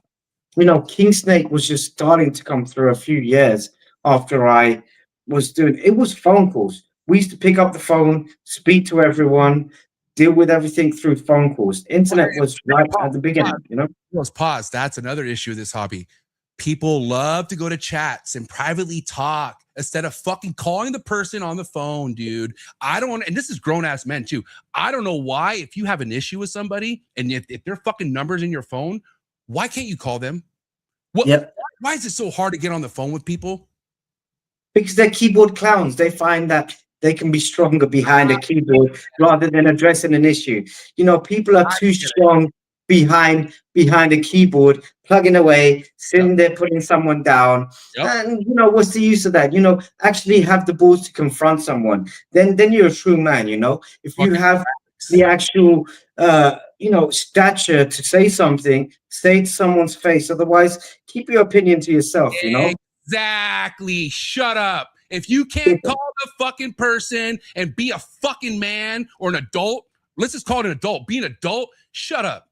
I'm so tired of the little pity private group chats people have to bash on other people. Fuckers, get a life, dude. Shut up.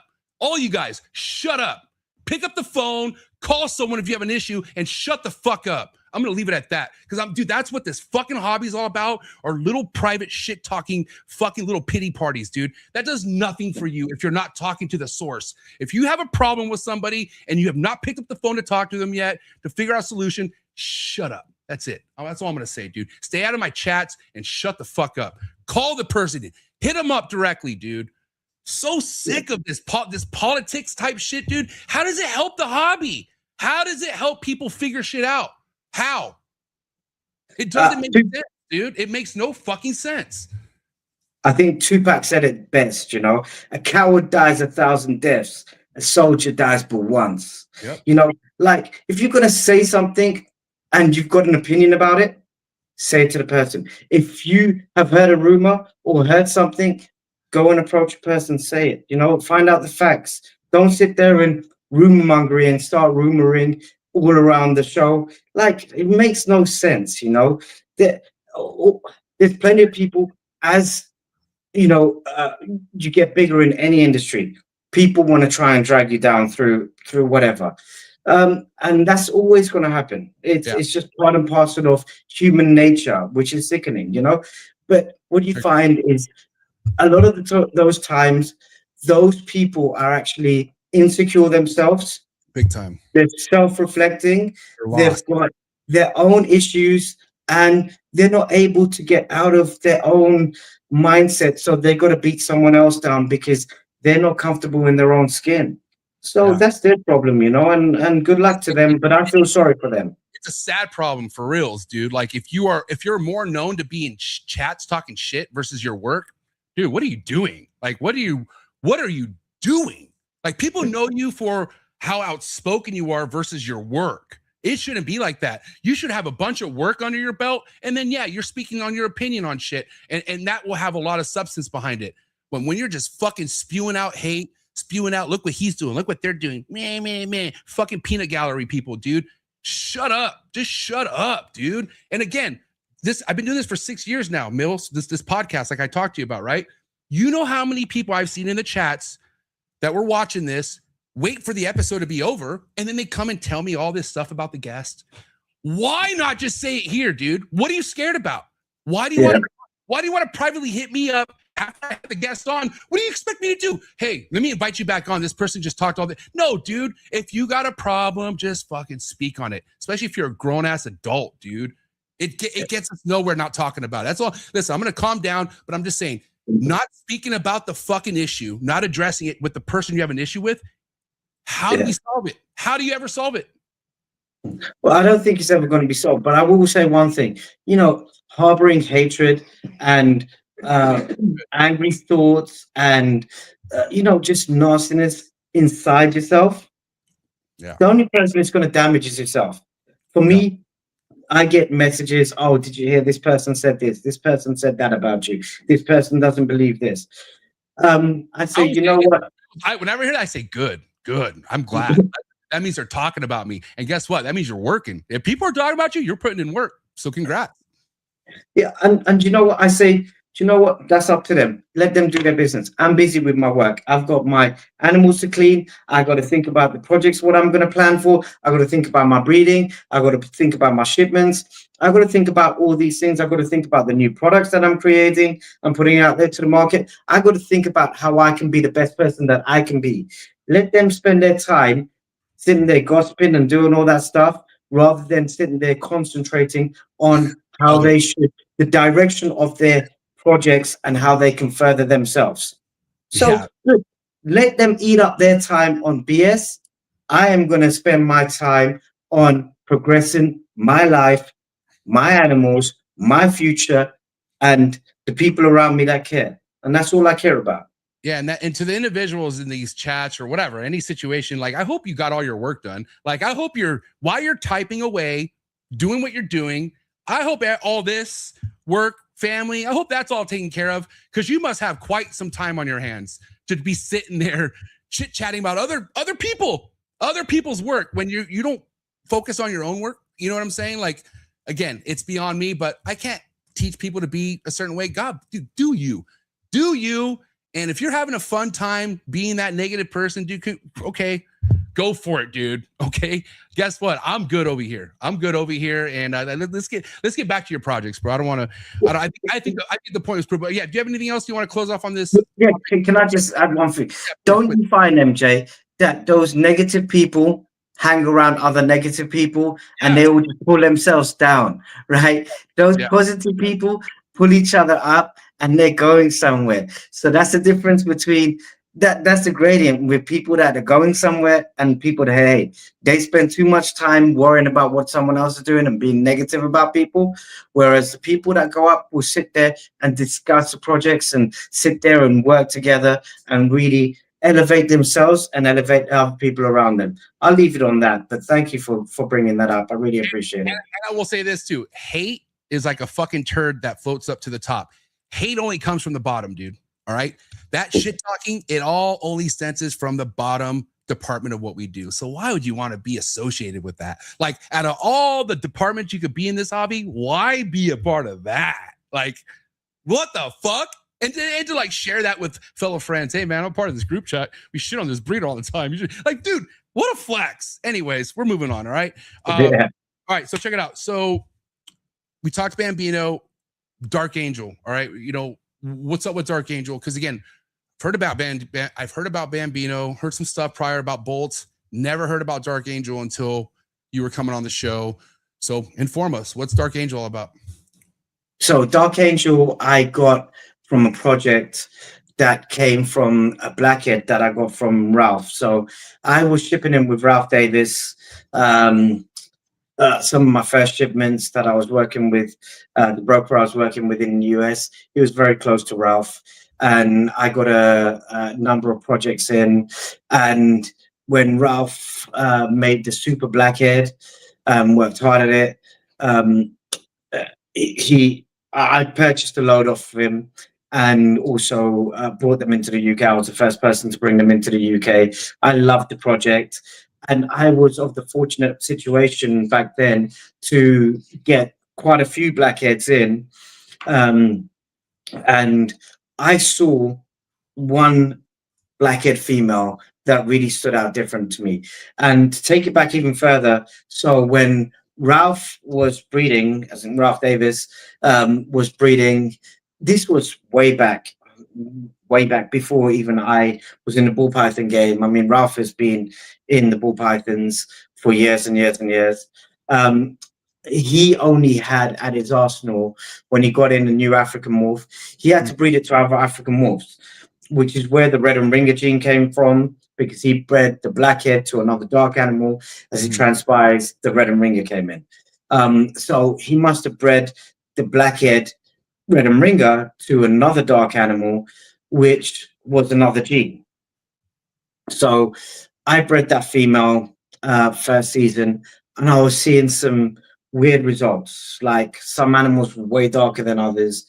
Then I went on to breed her for a few seasons, and I kept on seeing anomalies. And then I was like, could this be the red and ringer gene? Could it be super red and ringer gene? I started picking the bones out of it.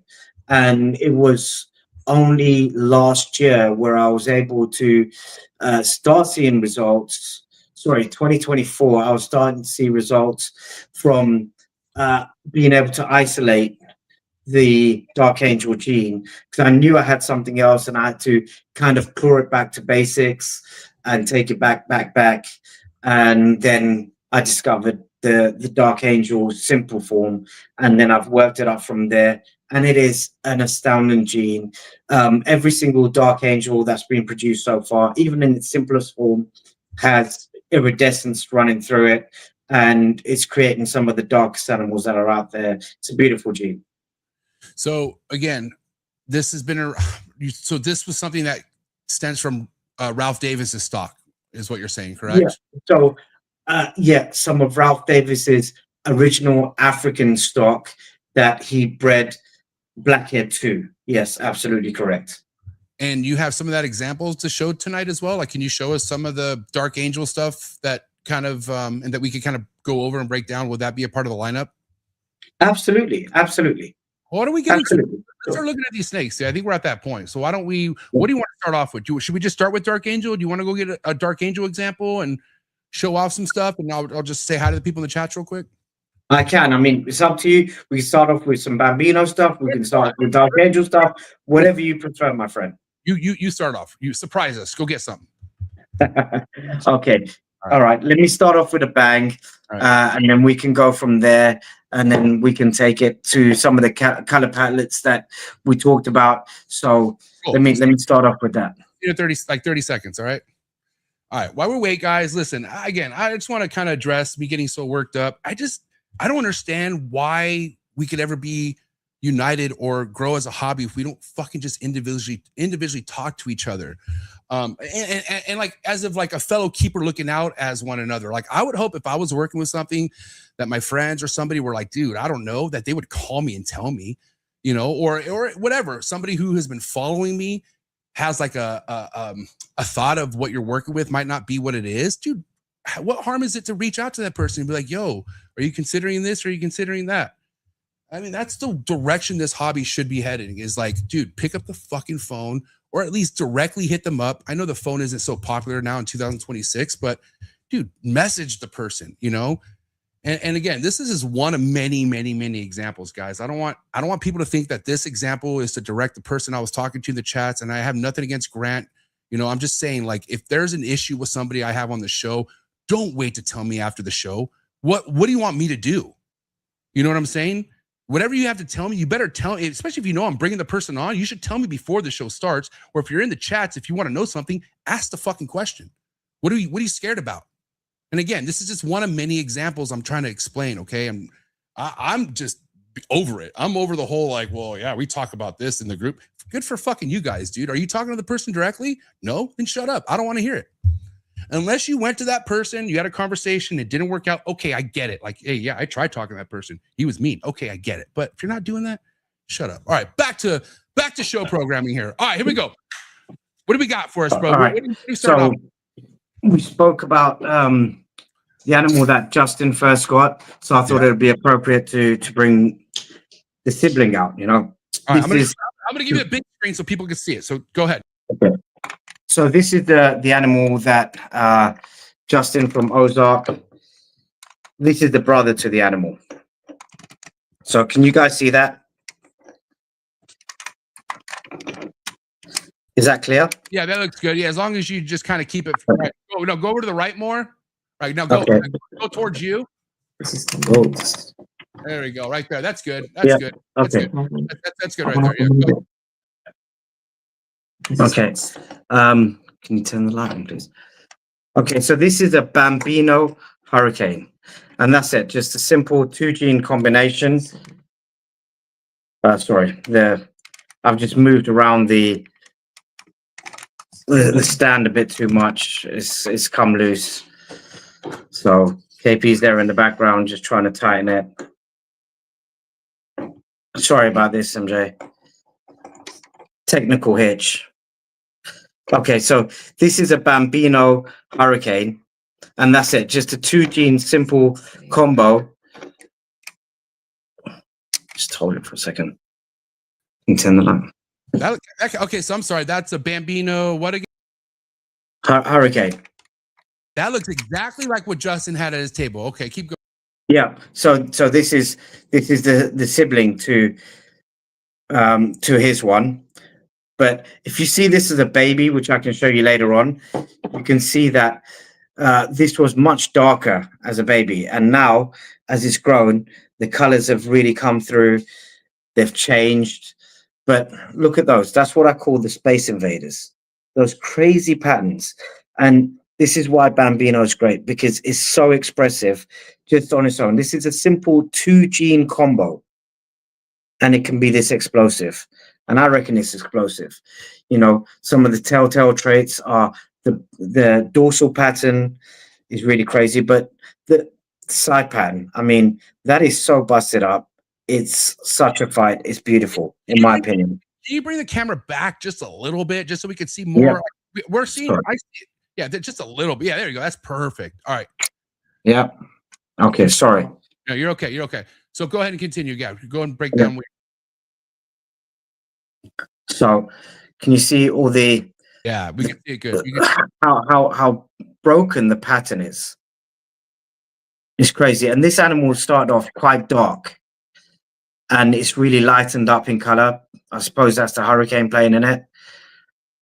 The dorsal is really striped out, but it's also ditty as well, and it's got some breaks in it, like the little holes in the dorsal as well. But this is the sibling boy to Justin from Ozark's Clutch. That's awesome. But it's crazy how it fights with the hurricane. Hurricanes are really strong. Yeah, that's just real. Hurricane's a fucking pretty dominant gene. You know what I'm saying? So for Bambino to throw this much hurricane off a little bit, but still keep the pattern looking neat and colors are great. Yeah, I think this is like a solid concrete foundation right here for any project, to be honest. Yeah, absolutely. All right, what do you got next? And I'll show you this one. I'll show you it's like following from this one. I'll show you its son. All right. Let me just grab it. You're good. Yeah. All right, he's gonna go get that other snake. I'm curious to see what the dark angel looks like, to be honest. You know, I don't know. I like dark stuff a lot, so we'll see, man. Listen, if you guys are watching, man, we've had just shy of 70 people, but if you're part of the 50 people watching, smash that like button, dude. Especially if you are enjoying this episode. Yeah, dude, hit that like button, and if you haven't subscribed already, hit that subscribe button. That does a lot more for the channel than you think. Those two small, simple things, like, and if you subscribe, dude, let's put the reptile game on the map out there, guys. Let's go day by day. Appreciate the love and support. You guys are awesome. And then also, dude, let me know what you guys are feeling the most out of each snake he's going to break down and show us. And I welcome any feedback. Like, what are your guys' opinions on the Bambino, all this stuff? Don't be shy in the chats, man. It's all good. I'm not going to say you're safe, but you're welcome to talk. Say it. You know what I'm saying? All right, here we go. He's back. All right, what do we got here, buddy? Okay, so this is just one layer on top. So you were saying about contrast and bringing in those lighter color genes as well. So this is just, this is the son to that boy, bred back to the same mom. This is just with entry on top. And look how the pattern is even more crazier, you know? There's even more of a fight with the entry on top. So it's really wild what's going on with this stuff and how how it's continually changing with just simple morphs on top. You don't need to layer it with loads of stuff to make it go wild. It is quite a wild gene in itself, and it really disrupts the color and pattern off of, you know, very simple mutations, but very dominant mutations. Enchi's a very dominant mutation. Hurricane's a very dominant mutation, but it's changed the whole thing. And look at the colors, the orange. You see this in 6 months, this thing will be really, really vibrant orange. Those oranges will come through tenfold more. Yeah, that looks great. So again, that's Bambino Enchi? Bambino Enchi Hurricane. Hurricane. Okay. Wow. So yeah, I mean, we all know Enchi cleans it up. It's peeing. Nice. Well, we all know that the homie Millz feeds the snakes. That's good to know. Hey, you know, well, here we go. I better take that back before it drops some more bombs. Hold on. It's about to go. Oh boy.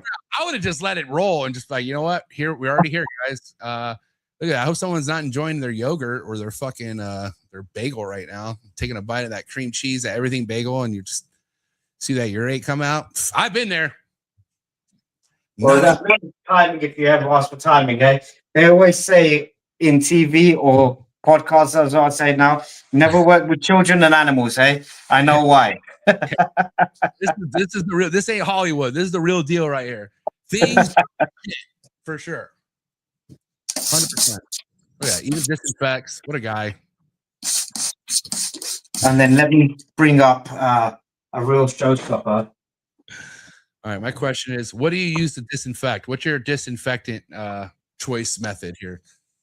I use F10 for just daily disinfectant. Nice. And then like for deep disinfectant, I have a few different products as well, but like there is some really good deep disinfectant products as well. Someone asked if your tripod's from Temu and if they could get a link. Yeah, of course, no problem. I'll send you a link. As long as it's a paid link. It came with a free lunch bell. Oh shit, this is great. What's crazy is I got all this work to do after this episode. Normally when I do a show, it's like, all right, kind of eat dinner, go to bed, but nope, got lots to do. I still like it. Oh yeah, I want more feedback. Should I do more morning shows? Do you guys like these 9 a.m. slots? Because I can even bring people in the country in the morning. I feel like I like morning shows, to be honest. But yeah, man, let's hit the like button. Let's get the likes up. This episode deserves likes, I feel like, for sure. So shout out to Dickie Foster. What a name. Dickie Foster. Yeah. All right. What's next?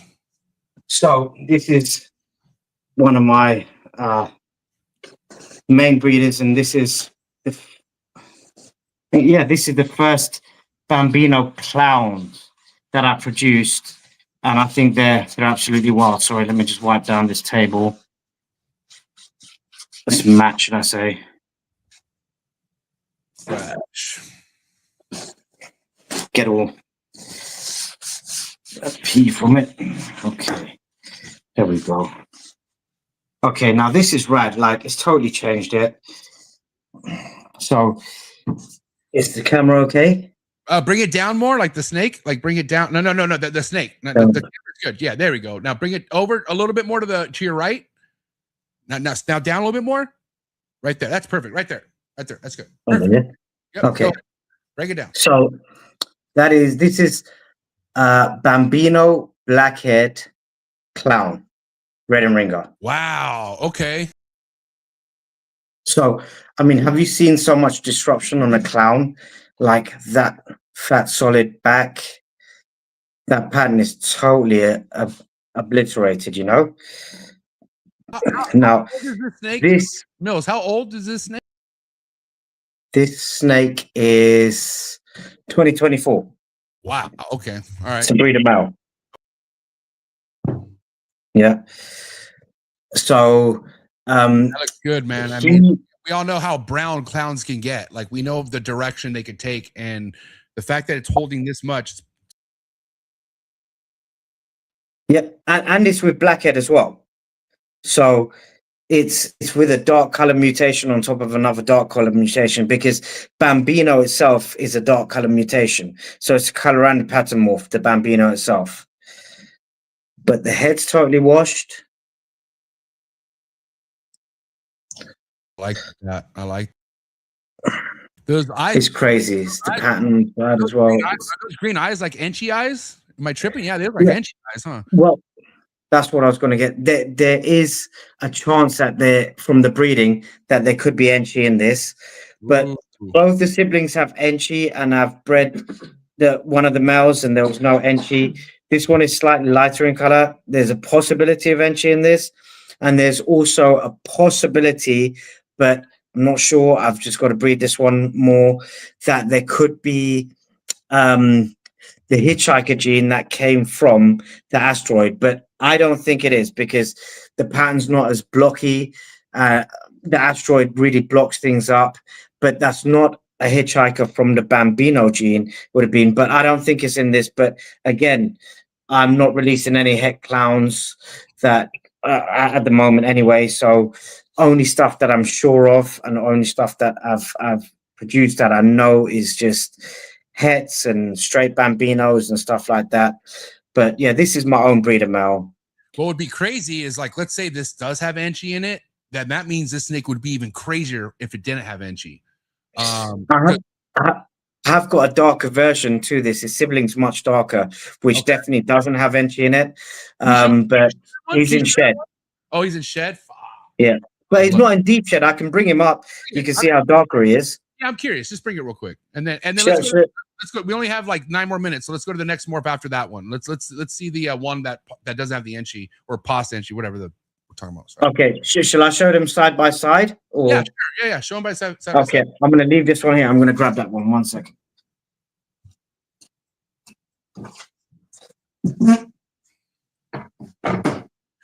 Shout out to Willie. Oh no, you don't. It's gone. It's gone. It's gone. It's really trying to go.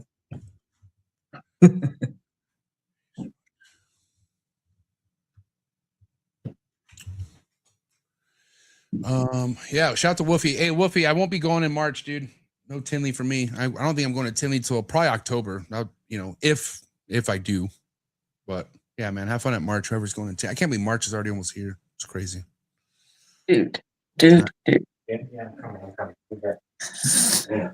What's happening? Yes.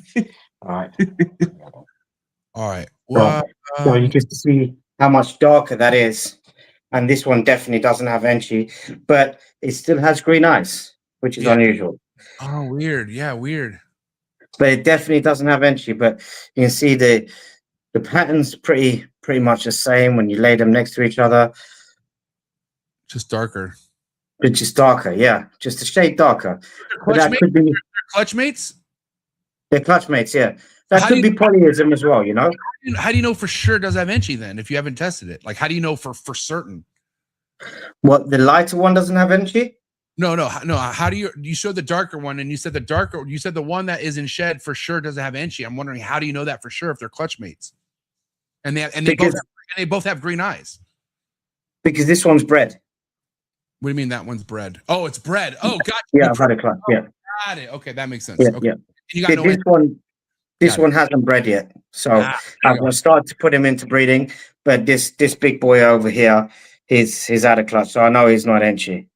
Okay, boom. That answers that question. Cool, awesome. Yeah, I see a darker shade. The eyes, though, man, I could have always sworn the green eyes was a good indicator of Enchy, but I've also been fooled like that before. I've also produced stuff that thought was Enchy and it wasn't Enchy because of the eyes. So I'm glad you showed this. Yeah. It is crazy. When I saw the eyes, I was certain that they must both be Enchy, but the proof is in the pudding, Yeah, 100%. All right, let's get to the next one. Okay, another Bambino, or you want to move to the Dark Angel? Did you say we had 9 minutes left for the show, or 9 minutes for Bambino stuff? I got like 6 minutes, and then it's my cutoff time. So we got like 6 minutes. Yeah. So let me show some Dark Angel then. Hey. Okay. Let me put these back real quick, and I'll grab a straight Dark Angel, and then I'll show you the masterpiece at the end. Yeah. I'm coming off a Reptile Super Show. My room is so dirty right now. I got at least a good 5 hours of trap chores. Yeah. And then the gym. The grind never stops. It just never stops. Especially with kids. Oh my God.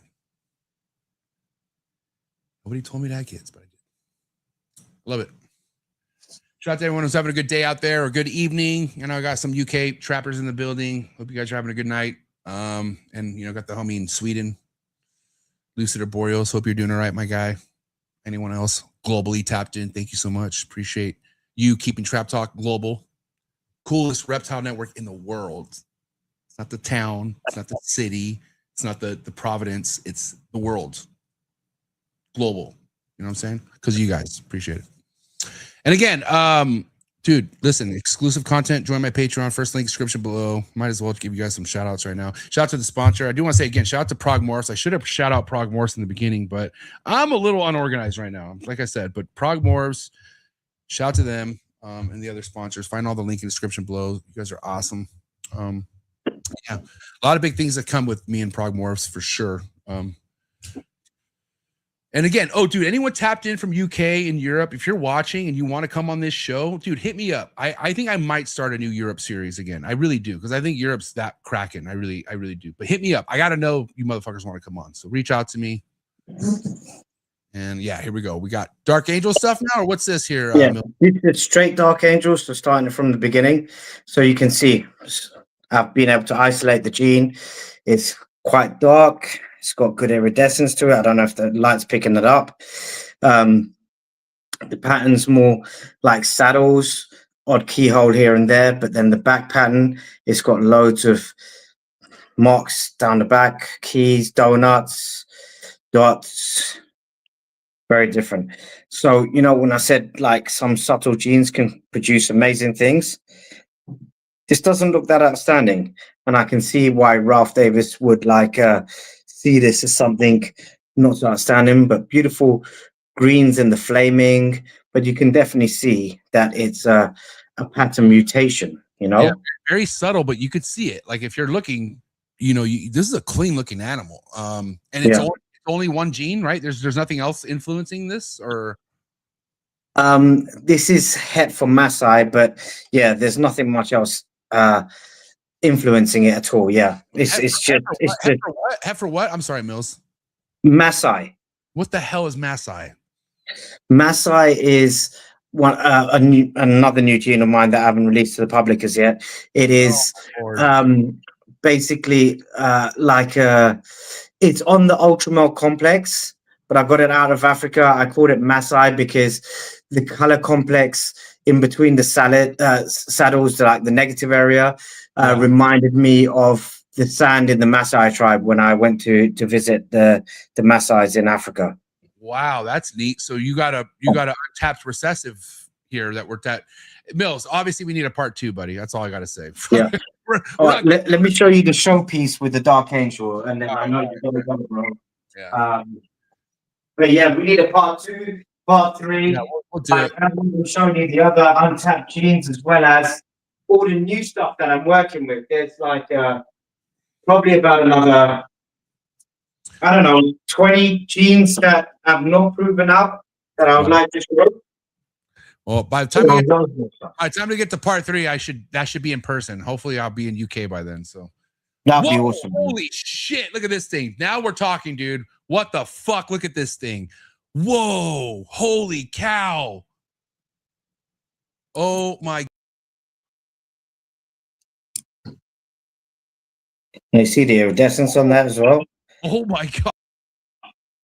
And look at the crazy face. It's like a white lip python. Yeah, I was gonna say it looks like a white lip. Looks like a D. Alberts. And look at the belly too. Wow. Let me see the head. Come over to the right a little bit. To the right. You're right. There we go. More. Right there.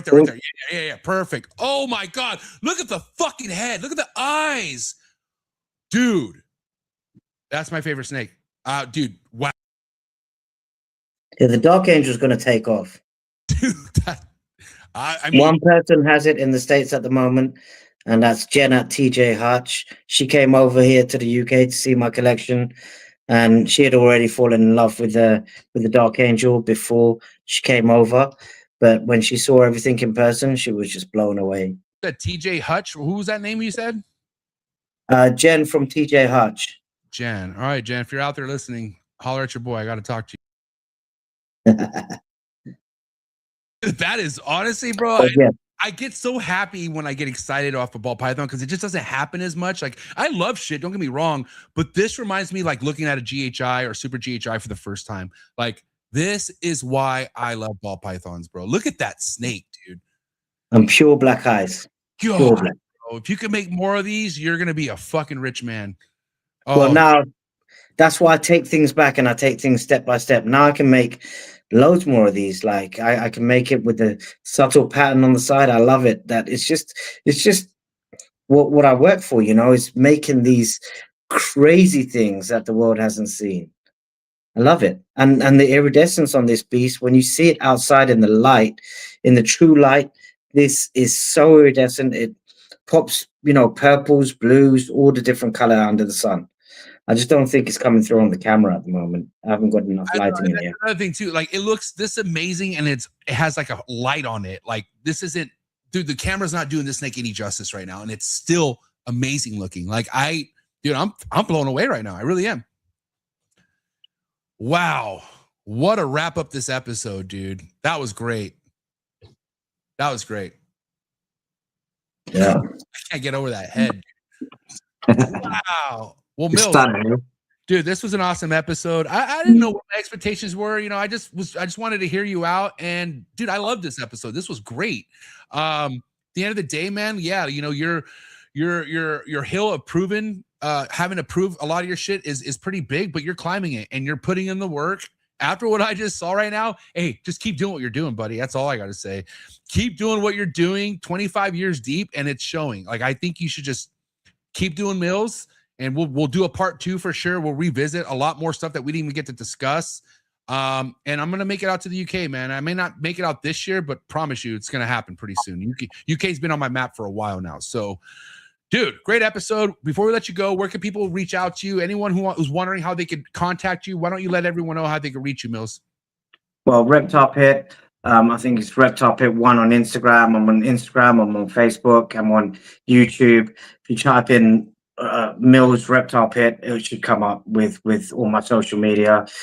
Yeah, cool. You know, there's plenty of ways. Just reach out to me, and I'm here. You know. Yeah, man. Listen, guys, if you're not already following Millz, you know, the ReptilePit1 on IG, please head over to the link in the description below. And I'm looking forward to bringing you on for a round 2. It's definitely going to happen. We'll be in touch. But guys, for now, give him a follow and give it up. It's a wrap from Millz, the ReptilePit, ladies and gentlemen. UK. Thank you, MJ. Really appreciate it. Hey, dude. Keep doing big things. Appreciate you. Thank you. Thanks for everyone watching as well. All right. Have a good night. Thank you. You too. Thank you. Thank you. Good episode, man. Listen, if you could find ways to be excited of the ball python game, yeah, this gets me excited. And a lot of other things that get me excited about the ball python game, like this weekend at the Reptile Super Show. But again, man, tap in with Millz. Anyone in the UK who's curious about these projects, tap in with Millz. The guy seems very just open to speak to people. So yeah, man, shout out to Millz. Shout out to the ReptilePit1. If this is your first time listening, before you leave, hit that like button. I think this episode deserves all the likes it could get, man. There were 70 people. I should get at least 70 likes. Come on. Appreciate all the love and support. And again, shout out to all my sponsors. Shout out to Prog Morphs, one of the best doing out of Europe right now. A lot of things happening right now as far as what they have going on with their new shed testing company. So make sure you give them a follow, Prog Morphs, and go to their website, progmorphs.com. And again, shout out to Morph Market Shipping, the number one in the game. Morph Market's platforms, unbeaten, dude, and it's proven. So make your life easy. Buy your snakes on Morph Market and ship on Morph Market. Thank you so much, Morph Market and the entire Morph Market team. Shout out to Clutch, number one organization app in the game. If you're coming to the ball python game, stay organized, stay fresh, stay ahead of the game. Go with Clutch. You won't regret it. And of course, shout out to the big dog, one of my biggest inspirations for sure. Just overall, how to be a good human in life. Justin Kabelka from Canova Reptiles. Find all the links in the description below. And again, shout out to the Reptile Super Show. Still coming off a high off the Reptile Super Show, man. But guess what? Your boy has lots to do. All these need to be done. That needs to be done. That needs to be done. ball python's like, oh, dude, listen, I don't even know why I'm here right now. I got to go. Listen, you guys are beautiful. See you guys on the next one, On the Tree Tuesday. And again, appreciate all the love and support. Follow me on Instagram, Trap Talk 619, and I'll see you at the top.